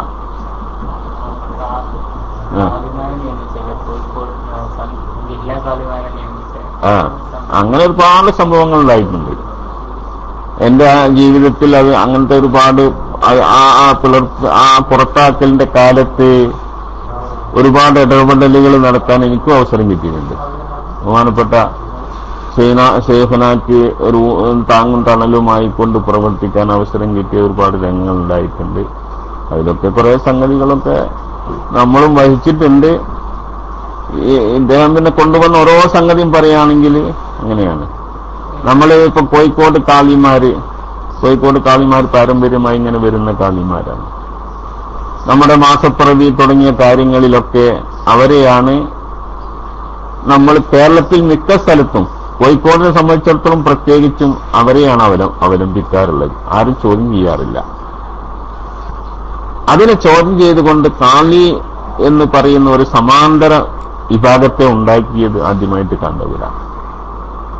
മുജാഹിദീങ്ങൾ ഹിലാൽ കമ്മിറ്റി എന്ന് പറഞ്ഞ് വേറൊരു കമ്മിറ്റി ഉണ്ടാക്കി. അതിനൊക്കെ നമ്മൾ എതിർക്കാറുണ്ടായിരുന്നു. പാരമ്പര്യമായി വരുന്ന കാളിമാരുടെ ഒപ്പം എന്തിനാണ് ഹിലാൽ കമ്മിറ്റി, അങ്ങനെ ഒരു കമ്മിറ്റിക്ക് ഒരു സ്ഥാനമില്ല എന്നൊക്കെ പറഞ്ഞ് നമ്മൾ എതിർക്കാറുണ്ടായിരുന്നു. അപ്പൊ ആ എതിർപ്പൊക്കെ നിലനിൽക്കുന്നതോടുകൂടെ തന്നെയാണ് ഇവര് സ്വന്തമായിട്ട് കാളി പ്രഖ്യാപനം നടത്തിയത്. എന്താ കാളി? മർക്കസിൽ ഇരുന്നു കൊണ്ട് കേരളത്തിലെ എല്ലാ ജില്ലകളിലും കാളിമാരെ ഡിസ്ട്രിബ്യൂട്ട് ചെയ്തു. ഒരു ലെറ്റർ പേരിൽ എഴുതി പത്രത്തിന് കൊടുത്തു എന്നർത്ഥം. പത്രക്കാർക്ക് മതി, ഓൾക്കെന്ത് കാളി. അങ്ങനെ ഒരു ദിവസം നോക്കുമ്പോ എല്ലാ ജില്ലയിലും കാളിയായിട്ടുണ്ട്. കാളിന്റെ മസൽ എന്താണ്, ആരാണ് കാളിയാക്കേണ്ടത് എന്നുപോലെ ബാലപാട് പോലും അറിയാത്ത കാളി നിയമനം. എങ്ങനെ ഒരു മഹല്ലത്തിൽ അല്ലെങ്കിൽ ഒരു ജില്ലയിൽ കാളി ഉണ്ടാവുക? എന്താ അതിന്റെ മസല? നാട്ടിക മുസ്ലിയാർ മരിച്ചുപോയി, അള്ളാഹു തആല പുറത്തു കൊടുക്കട്ടെ. അദ്ദേഹത്തിന്റെ കബറിടം അള്ളാഹു തആല സ്വർഗത്തോപ്പായി കൊടുക്കുമാറാവട്ടെ. ഈ മേഖലയിൽ ഒരുപാട് സേവനം ചെയ്ത് ത്യാഗം ചെയ്ത മനുഷ്യനാണ്. അദ്ദേഹത്തിന്റെ ബുദ്ധിയും അദ്ദേഹത്തിന്റെ പാണ്ഡിത്യവും നമ്മുടെ സമുദായത്തിന് ഒരുപാട് ഉപകാരം ചെയ്തിട്ടുണ്ട്. ഒരുപാട് മസലകൾ ഇവർക്ക് പഠിപ്പിച്ചത് അവരാണ്. ഈ ഉള്ളാളത്തങ്ങൾ ഒരു ദിവസം കൊയിലാണ്ടി ജാറങ്ങൾ തങ്ങന്മാരെ കബറടക്കുന്ന പള്ളി, ആ പള്ളിയിൽ ജുമുഅന്റെ നേരത്ത് വന്നു. ജുമുഅന്റെ നേരത്ത് വന്ന് ഖുത്ബ ഓതിക്കഴിഞ്ഞപ്പോഴാണ് അവരെ വലിയ ആളുണ്ടല്ലോ, എന്താണ് സയ്യിദ് അലി ബാഫയ്ക്കാണ് ഖുത്ബ ഓതുന്നത്. മർക്കസിന്റെ ഇപ്പോഴത്തെ പ്രസിഡന്റൊക്കെയാണ് ആള്. അയാൾ ഖുത്ബ ഓതി മിമ്പറിൽ ഇറങ്ങുമ്പോഴാണ് തങ്ങളെ കാറ് മുറ്റത്ത് വന്ന് നിൽക്കുന്നത്. അങ്ങനെ തങ്ങള് അകത്തേക്ക് വന്നു. അകത്തേക്ക് വന്നപ്പം പിന്നെ നിസ്കരിക്കാൻ പറഞ്ഞു. ശ്രദ്ധിക്കണം, നിസ്കരിക്കാൻ പറഞ്ഞു. ഖുത്ബോയെ അലി ബാഫയ്ക്ക് തങ്ങളിപ്പോൾ എത്തിച്ചുള്ള ഖുത്ബോയി ഇറങ്ങുമ്പോഴാണ് എത്തുന്നത്. നിസ്കരിക്കാൻ പറഞ്ഞു. തങ്ങളും നിസ്കരിച്ചു. അല്ല, അങ്ങനെയാണല്ലോ. കിട്ടുന്ന ദിവസം ചാടി വീണ് ദ്വാരക്കുക, ചാടി വീണ് ഇമാമത്തിക്കുക, ഇതൊക്കെയാണല്ലോ പതിവ്. ഇതൊക്കെ പണ്ട് ആലിമീങ്ങൾ നമ്മളെ പഠിപ്പിച്ചത് ഒക്കെ അങ്ങോട്ട് അതിനൊക്കെ ഒഴിഞ്ഞു മാറില്ല. കാരണം മറ്റോൻ തന്നേക്കാൾ അതിന് യോഗ്യനാണെന്ന് കണ്ടുകൊണ്ട് അവർക്ക് ഇടം കൊടുക്കലാണ്. ഒന്ന് പിടിച്ചു പറയാ കാര്യത്തിലൊക്കെ. അങ്ങനെ ചെന്നു നിന്നപ്പം ബാക്കിന്ന് എന്തോ ഒരു ശബ്ദമൊക്കെ കേൾക്കുന്നുണ്ട്. ഏതായാലും നിസ്കാരം കഴിഞ്ഞപ്പോ ശബ്ദം വലുതായി. എന്താ ശബ്ദം ചോദിച്ചപ്പം ഈ ജുമാ ശരിയല്ല എന്ന് പറഞ്ഞു. വരാന്തേന്ന് നമ്മളെ അബൂബക്കർ ബാഫക്കി എന്ന് പറഞ്ഞ ബാക്കിയാത്തൊന്ന് പഠിച്ച ബാഫക്കി കുടുംബത്തിലവരും തങ്ങളാണ് അതവർക്ക് പറഞ്ഞത്. ഈ ജുമാ ശരിയല്ല എന്ന് പറഞ്ഞു. എന്താ ജുമാ ശരിയല്ല എന്ന് അങ്ങോട്ടും ഇങ്ങോട്ടും പിന്നെ പൊതുജനങ്ങളൊക്കെ ഇടപെട്ട് സംസാരിക്കല്ലോ. അങ്ങനെ കസവിശയായി. അപ്പൊ ദുആയും ദിക്റും എല്ലാവരും നടക്കുന്നത്. ഈ ശരിയായില്ല എന്നുള്ള തർക്കാണ് ജുമാ കഴിഞ്ഞ സദസ്സിൽ നടക്കുന്നത്. ഉള്ളാൾ തങ്ങൾ ഈ ശബ്ദം നടക്കുന്നതിന്റെ ഇടയ്ക്ക് വേഗം ദ്വായും കഴിച്ചിട്ട് ആ വന്ന കാറിൽ തന്നെ അങ്ങോട്ട് കയറിപ്പോയി. അയാളതെന്താണെന്ന് ശ്രദ്ധിച്ചിട്ട് എന്താ ശരിയല്ല എന്ന് ശരിയാണെന്നുള്ളതിന് മറുപടി ഒരു വിശദീകരണം അവിടെ കൊടുക്കണ്ടേ? ആള് കൊടുത്തില്ല. നാം പിന്നെ ഏൽപ്പിച്ച് സൈതാലുണ്ടല്ലോ, ആള് കൊടുത്തോ? കൊടുക്കാൻ അറിവ് വേണ്ടേ? ഞങ്ങൾ പ്രസംഗിക്കാറുണ്ടായിരുന്നു ഈ പുറത്താക്കിയ കാലത്ത്, തങ്ങളെ നിങ്ങൾ ഇന്ന് പറയാറില്ലായിരുന്നോ നിങ്ങൾ പഠിച്ച ഇൽമൊക്കെ കന്യത്തിൻ്റെതും ശൈഖുനാന്റെതുമാണ്? അതിനാളൊരു ഷെയ്ന്ന് മറുപടി പറഞ്ഞതാണ്, ഞാൻ ഓരോരുത്തൊക്കെ പഠിച്ചത് ശരിയാണ്, എന്നാ പിന്നെ ഒരു കാര്യം ചെയ്തോട്ടെ, ഓലിൻ്റെതായിട്ട് മടക്കിയെടുത്തോട്ടെ എന്ന് അയാൾ പറഞ്ഞ മറുപടി. പഠിച്ചത് ഒക്കെ എന്റെ അടുത്തുണ്ടെങ്കിൽ ഓലങ്ങോട്ട് ഉണ്ടായിക്കോട്ടെ, മടക്കിയെടുത്തോട്ടെ. ചിലത് അറപ്പിൽ കൊള്ളുമല്ലോ, മടക്കിയെടുത്തിട്ടുണ്ട് കുറെ. അതുകൊണ്ടാണ് ഒരു ജുമാന്റെ മസല പോലും തിരിയാത്ത അവസ്ഥ ഉണ്ടായത് എന്ന് നമുക്ക് മനസ്സിലാക്കാം. എന്റെ ഉണ്ടായത് ഖുതുബ കേൾക്കാത്ത ആള് നിസ്കാരത്തിന് ഇമാമത്ത് നിന്നാല് ഇമാമത്ത് നിൽക്കാൻ പറ്റുമോ പറ്റൂല എന്ന ചർച്ച നമ്മുടെ ഫിഖ്ഹിന്റെ ഗ്രന്ഥങ്ങളിലുണ്ട്. മുഅ്തമദ് അനുസരിച്ച് ശരിയാവൂല എന്നാണ്. അത് അവിടെ തുടർന്ന അബൂബക്കർ വാഫയ്ക്ക് അത് മനസ്സിലായി. അങ്ങനെ ചർച്ചയായി. ഖുതുബോദിയാൾക്കും ഇമാമത്ത് നിന്ന ആൾക്കും ഒക്കെ തിരിച്ചെടുത്ത് പോയത് കൊണ്ടായിരിക്കണം ആ മസലൊന്നും തിരിയാതെ പോയി. അവര് കൂട്ടമായിട്ട് ജുമാ കഴിഞ്ഞിട്ട് പിന്നെ ചോറ് കഴിക്കാനല്ലോ പോയത്. കൊയിലാണ്ടി നന്ദി ദാറുസലാമിന്റെ കീഴിൽ നടത്തുന്ന ഒരു പള്ളി ദർസുണ്ട്. അവിടുത്തെ ഒരു ഉസ്താദ് മുടിക്കോട് മുഹമ്മദ് മുസ്ലിയാർ വലിയ പണ്ഡിതനാണ്. അദ്ദേഹത്തിന്റെ അടുക്കലേക്കാണ് പോയത്. അദ്ദേഹത്തോട് ഈ പ്രശ്നം ഇങ്ങനെ അവതരിപ്പിച്ചു. ഒരു പൊതുമസലയായിട്ട് ചോദിച്ചു, ഇമാമത്ത് നിൽക്കുന്ന ആള് ഖുതുബ കേൾക്കണം എന്നങ്ങനെ ഷർത്തുണ്ടോ എന്ന് ചോദിച്ചപ്പോൾ മുഅ്തമദ് അദ്ദേഹം പറഞ്ഞു കൊടുത്തു. ഇത് ഞാന് അവരുടെ വിവരത്തിന്റെയും അവരുടെ നടപടികളുടെയും പൊതുവായ ഒരു അവസ്ഥ മനസ്സിലാക്കാൻ ഒരു എക്സാമ്പിൾ പറഞ്ഞേ ഉള്ളൂ. അതാണ് അവരുടെ വിവരം. ഇതേ പ്രകാരം തന്നെ കാളി ബന്ധപ്പെട്ട മസല, ദുബായിൽ കിടക്കുന്ന കോഴിക്കോട് ജില്ലക്കാരനായ കാളി എന്ന് പറയുന്ന കാന്തപുരം അബൂബക്കർ മുസ്ലിയാർ ദുബായിൽ നിന്ന് ഒരു പ്രസ്താവന നടത്തിയില്ലേ, മാസം ഉറപ്പിച്ചില്ലേ? ഒരു ശനിയാഴ്ച ഇല്ലാത്ത മാസം ഉറപ്പിച്ചതാണ് മാറാട് അല്ലേ? ഇല്ലാത്ത മാസം ഉറപ്പിച്ചതാ. മുതലക്കുളം മൈതാനിയില് മൂസ മുസ്ലിയാർ സ്റ്റേജ് കെട്ടി ഇങ്ങൾക്കത് പഠിപ്പിച്ചെന്നു. എങ്ങനെ മാസം ഉറപ്പിക്കേണ്ടത്? മഹല്ല് വിലായത്തിന്റെ അകത്ത് നിന്ന് മാസം ഉറപ്പിച്ചാലേ സ്വീകാര്യാവുള്ളൂ എന്ന് പഠിപ്പിച്ചു. ഇത് കേട്ട കാന്തപുരം അങ്ങനെ മസലുണ്ടോ എന്ന് ചോദിച്ചു. അങ്ങനെ മസലുണ്ട് മൗലിയാരേന്ന് ലളിതമായ ഭാഷയിൽ ഒരു ചിരിയോടുകൂടെ മുസ്ലിംകാർ രണ്ടാമത് മറുപടി പറഞ്ഞതിന് ശേഷം ആയിരിക്കണം ഒരു കിതാബ് എടുത്ത് നോക്കിയത്. പിന്നെ അതിനെക്കുറിച്ചൊന്നും പറഞ്ഞില്ല എന്ന് മാത്രമല്ല,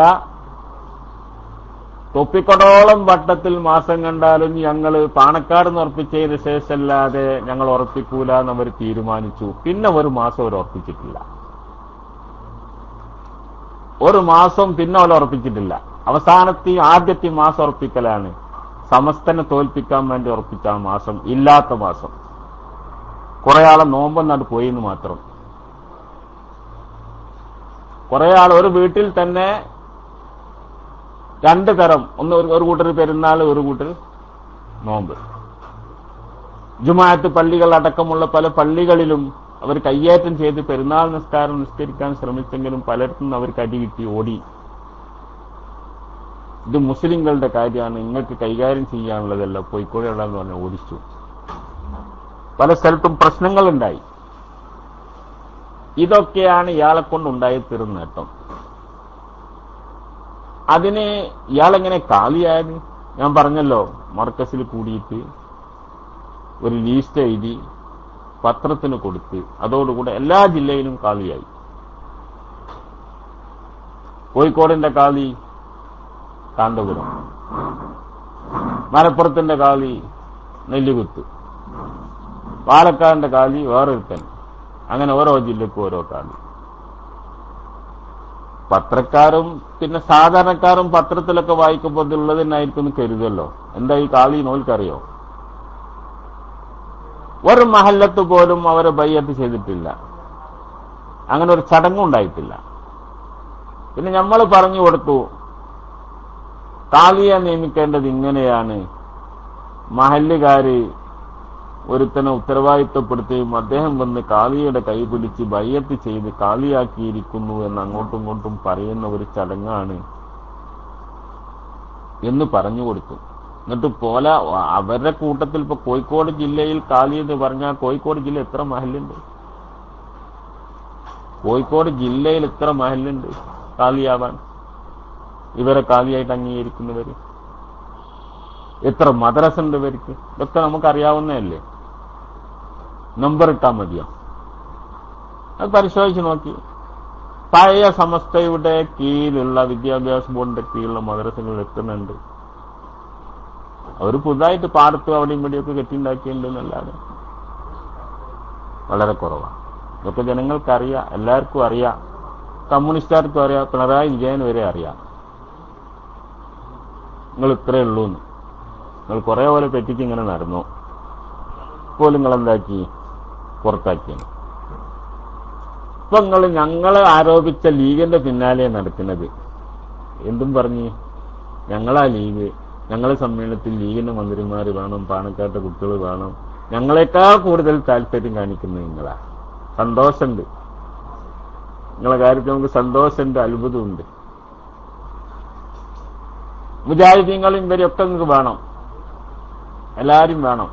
ഷാർജയെന്ന് ഞാൻ അത് സംബന്ധമായിട്ട് കുറെ കാര്യങ്ങൾ അന്ന് ആ പുറത്താക്കിയ കാലത്ത് എഴുതിയിരുന്നു. അപ്പൊ അതിലുള്ള ഒരു സംഭവമാണ്, മർക്കസിൽ തിരുരങ്ങാടി എത്തിങ്ങാനയിൽ MK ഹാജി, അന്ന് 2 ലീഗുള്ള കാലത്താ, MK ഹാജി ഒരു മുജാഹിദ് നേതാവിനെ, ഒരു സലഫി നേതാവിനെ കൊണ്ട് മഹദീത്തി എന്ന് പറയുന്ന ഒരു അറബിയെ കൊണ്ടുവന്നിരുന്നു. ആ സ്വീകരണം കൊടുക്കുന്ന സദസ്സിൽ പ്രത്യേക അതിഥിയായിരുന്നു കാന്തപുരം എത്തിയ അബൂബക്കർ മുസ്ലിയാർ. ഒന്ന് MK ഹാജിയാണ്, ഒന്ന് മഹദീത്തിയാണ്. ശൈഖുനാനെ പുറത്താക്കണം എന്ന് പറഞ്ഞിട്ട് ഇറങ്ങിപ്പോയ കൂട്ടരാണ്. എന്തിനിറങ്ങിപ്പോയവരാ? ശൈഖുന KP മുഹമ്മദ് മൗലവിന്റെയും ഷെയ്ഖുന KP മുഹമ്മദ് മൗലവിന്റെ കൂടെ ഇരുന്നതല്ല, KP മുഹമ്മദ് മൗലവിൻ KC ഒക്കെ ഷെയ്ഖുനാന്റെ ബാക്കിൽ ഷെയ്ഖുനാന്റെ കൂടെ ഇരുന്നതാ. ഇതോ MK ഹാജിന്റെ കൂടെ മഹദീത്തിന്റെ കൂടെ കെട്ടിപ്പിടിച്ച് ഓരോടുകൂടെ ചോറ് വയ്ക്കുന്നവരാ. അസം മൗലിയാർക്ക് കത്തെഴുതിയല്ലോ ഉമ്മർ മൗലവി, തിരൂർക്കാട്ടുകാരൻ ഉമ്മർ മൗലവി, മുജാഹിദിന്റെ നേതാവ്. മരണസമയത്ത് ക്യാൻസർ രോഗം പിടിച്ച് കഷ്ടപ്പെടുന്ന സമയത്ത് ഇവൻ എഴുതിയതാണ്, ഉമ്മർ മൗലവി എഴുതിയതാണ്, അസ്ലിം തസ്ലം, മുസ്ലിം ആവസ്ഥ ഭയങ്കര രക്ഷപ്പെടാമെന്ന്. അപ്പൊ അസം മൗലിയാർ ഇപ്പൊ കാഫറാണ്, ഇസ്ലാമായിക്കോ എന്ന സന്ദേശം അയച്ചു. ആ ഉമ്മർ മൗലവി ഒരു ദിവസം ഷാർജയിലെ ഒരു അറബിയുടെ, ഒരു മുജാഹിദായ അറബിയുടെ വീട്ടിൽ ഒരു സൽക്കാരത്തിൽ പങ്കെടുത്തുകൊണ്ടിരിക്കുകയാണ്. അവിടെ കയറി ചെല്ലുന്നു ആര്? കാന്തപുരം. പൈസ കിട്ടുന്നുണ്ട്, അവിടെയും കയറി ചെല്ലും. അങ്ങനെ ഭക്ഷണത്തളിയൊക്കെ എടുത്തു വെച്ചപ്പം കാന്തപുരം ഒരു കോഴി പൊരിച്ചത് ഉമ്മർ മൗലവിന്റെ പ്ലേറ്റിലേക്ക് ഇട്ട് കൊടുക്കുക. നോക്കണം നിങ്ങളെ സൗഹൃദം. ഉമ്മർ മൗലവിക്ക് ആദർശമുണ്ട്. അയാള് ഇവന്റെ കയ്യട് പിടിച്ച് സദസ് പങ്കെടുത്തവർ പറഞ്ഞ എന്താ മൂല്യാരങ്ങൾ കാണിക്കുന്നത്? നമ്മൾ തമ്മിൽ ഇത്ര വലിയ ബന്ധമായിപ്പോയോ എന്ന് ആര് ചോദിക്കുന്നു? ഉമ്മർ മൗലവി ചോദിക്കുന്നു. മലയാളത്തിൽ ചോദിച്ചുകൊണ്ട് അറബി തിരിഞ്ഞിട്ടുണ്ടാവില്ല. ഇത്ര വലിയ ബന്ധമായിപ്പോയോ? അത് പോരെ, ലിബ്യ ആരൊറ്റ ചോദ്യം പോരെ എന്റെ അഡ്രസ് മനസ്സിലാക്കാൻ? ഇതുപോലെയുള്ള പ്രവൃത്തി നടത്തുന്ന മനുഷ്യനാണ് ഇസ്ലാമിക ശരീഅത്തിന്റെ സംരക്ഷണത്തിന് വേണ്ടി പൊരുതിയ ശംസുൽ ഉലമയെ കളിയാക്കുന്നത്. അതിൻ്റെ ഒക്കെ ഫലം നമ്മൾ കണ്ടുകൊണ്ടിരിക്കല്ലേ.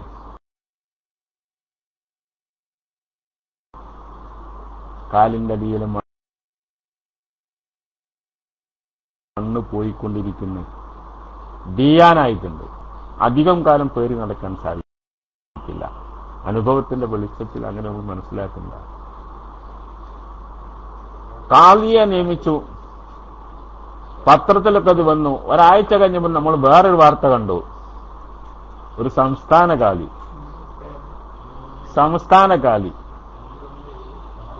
അതും ജനങ്ങൾ വായിച്ചു. ബഷീറുദ്ദീൻ നിസ്കാത്തി അദ്ദേഹം സംസ്ഥാന കാലിയായി നിയോഗിക്കപ്പെട്ടു എന്ന്. നമ്മളൊക്കെ അത് കാന്തപുരം ജില്ലാ കാലിയായതുപോലെ തന്നെ അതും നമ്മൾ വായിച്ചു. ഒരാഴ്ച കഴിഞ്ഞപ്പണ്ട് വേറൊരു വാർത്ത ചില പത്രങ്ങൾ ഇട്ടത് അങ്ങനെയാണ്, കാന്തപുരത്ത് നിന്ന് സ്ഥലം മാറ്റം. അത് സംസ്ഥാന കാലിക്ക് അതിന് അധികാരമുണ്ട്. സംസ്ഥാന കാലി ഇയാൾക്ക് മാറ്റം കൊടുത്തു. കോഴിക്കോട് ജില്ലയിൽ നിന്ന് പണിഷ്മെന്റ് മാറ്റുക. ഇയാൾ പ്രവൃത്തിയിൽ തൃപ്തിയില്ലാത്തത് കൊണ്ട് ഇടുക്കിയിലേക്ക് മാറ്റി. ആലോചിച്ചെന്താ ഇടുക്കിയിലേക്ക് മാറ്റിയത്? അയാൾക്ക് അവിടെയാണ് ഇഷ്ടം എന്നതുകൊണ്ടാണ് എന്നൊക്കെ മറുപടിയും പറഞ്ഞു. അങ്ങനെ ഈ കാലി പ്രസ്ഥാനം എന്നുള്ളത് ഒരു തമാശക്കളമാക്കി മാറ്റാൻ അയാളുടെ പ്രവൃത്തിക്ക് സാധിച്ചു എന്നുള്ളതാണ്.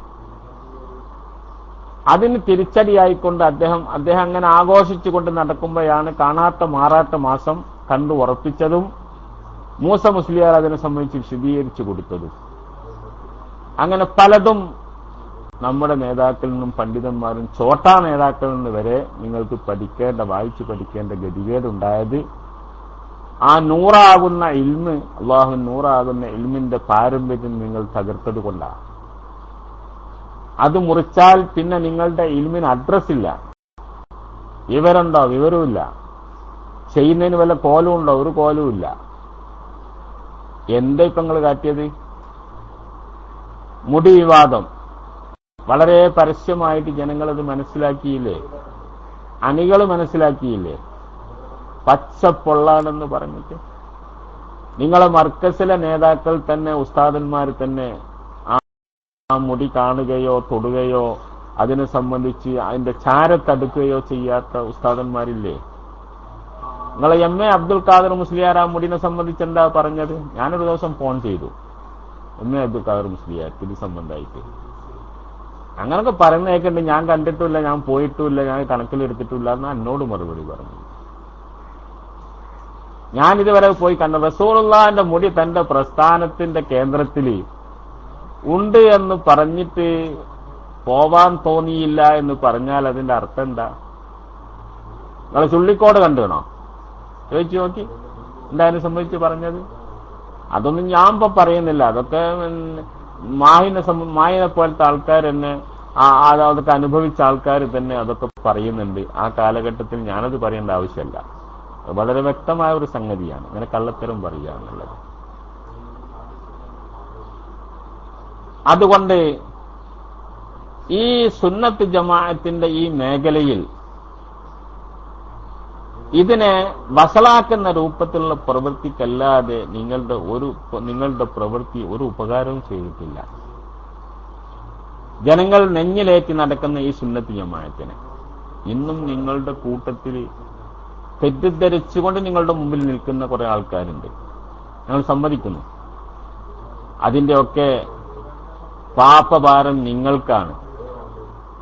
വഴി തെറ്റിച്ച് ഈ ശുദ്ധഗതിക്കാരായ വിവരമില്ലാത്ത ആളുകളെ നടത്തുന്നതിന്റെ അതൊക്കെ ഒന്ന് കൈകി അള്ളാഹുവിലേക്ക് മടങ്ങാനുള്ള സമയം അടുത്തിരിക്കുന്നു. ഇല്ലെങ്കിൽ കാലം നിങ്ങളെ ചവറ്റുകൊട്ടയിലേക്ക് തള്ളും. ഇപ്പോഴും തള്ളിയല്ല കുറെ ആൾക്കാരെ. ഇതുപോലെ തന്നെയായിരിക്കും നിങ്ങളുടെ അന്ത്യം. സൂഉൽ ഖാത്തിമ, കുരുത്തക്കേടിന്റെ അന്ത്യം ഭയങ്കരമായിരിക്കും. സൂഉൽ ഖാത്തിമയായിരിക്കും. അള്ളാഹു വിശ്വാസം വേണ്ടേ? മരണത്തിൽ വിശ്വാസം വേണ്ടേ? മരണത്തിന് ശേഷമുള്ള ഹിസാബ് കാര്യങ്ങളിലൊക്കെ വിശ്വാസം വേണ്ടേ? വിശ്വസിക്കുന്നവരാണെന്ന് പറയുന്നവരല്ലേ നമ്മൾ? എപ്പോഴെങ്കിലും ഒരു നിമിഷം നമ്മൾ കിടക്കാൻ പോകുമ്പോഴും ഞാൻ എന്തായി ചെയ്യുമെന്ന് ആലോചിക്കണ്ടേ? അതാലോചിച്ച് തിരിച്ചു വരാൻ വേണ്ടി തയ്യാറാകും. ഐക്യത്തെക്കുറിച്ച് പറയുന്നതിനുണ്ട്. എന്തൈക്യം? ഞാനും ആദ്യം ഐക്യപ്പെടണം എന്ന അഭിപ്രായം എനിക്കും ഉണ്ടായിരുന്നു. ഐക്യപ്പെട്ടാളണം. കാരണം ഇതൊക്കെ മഹല്ലത്തിലൊരു ശല്യമാണല്ലോ. ഒരു കൂട്ടര് കള്ളത്തരും മനക്കെട്ട് പറയുകയാണെങ്കിലും അവരെ കാലം കഴിഞ്ഞാലെങ്കിലും നന്നാവുമല്ല, ഐക്യപ്പെട്ടോട്ടെ എന്നൊക്കെ ചിന്തിച്ചവനായിരുന്നു. അപ്പൊ അതിലാണ് ഓരോന്നും ഓരോ ദിവസവും അതിനേക്കാൾ വികൃതമായ അശുദ്ധമായ സംഗതികളുമായിട്ട് അവർ രംഗത്തിറങ്ങുന്നത്. പിന്നെന്താ ഐക്യം? ഐക്യത്തെ സംബന്ധിച്ച് പറയുന്നവരുണ്ട്, സമസ്തയിൽ നിന്ന് പോകുന്നവരും തെറിച്ചവരൊക്കെ അങ്ങനെ പറയുന്നുമുണ്ട്. ഞാൻ ആ ഭാഗത്തേക്ക് പരാമർശിക്കുന്നില്ല. ഏതായിരുന്നാലും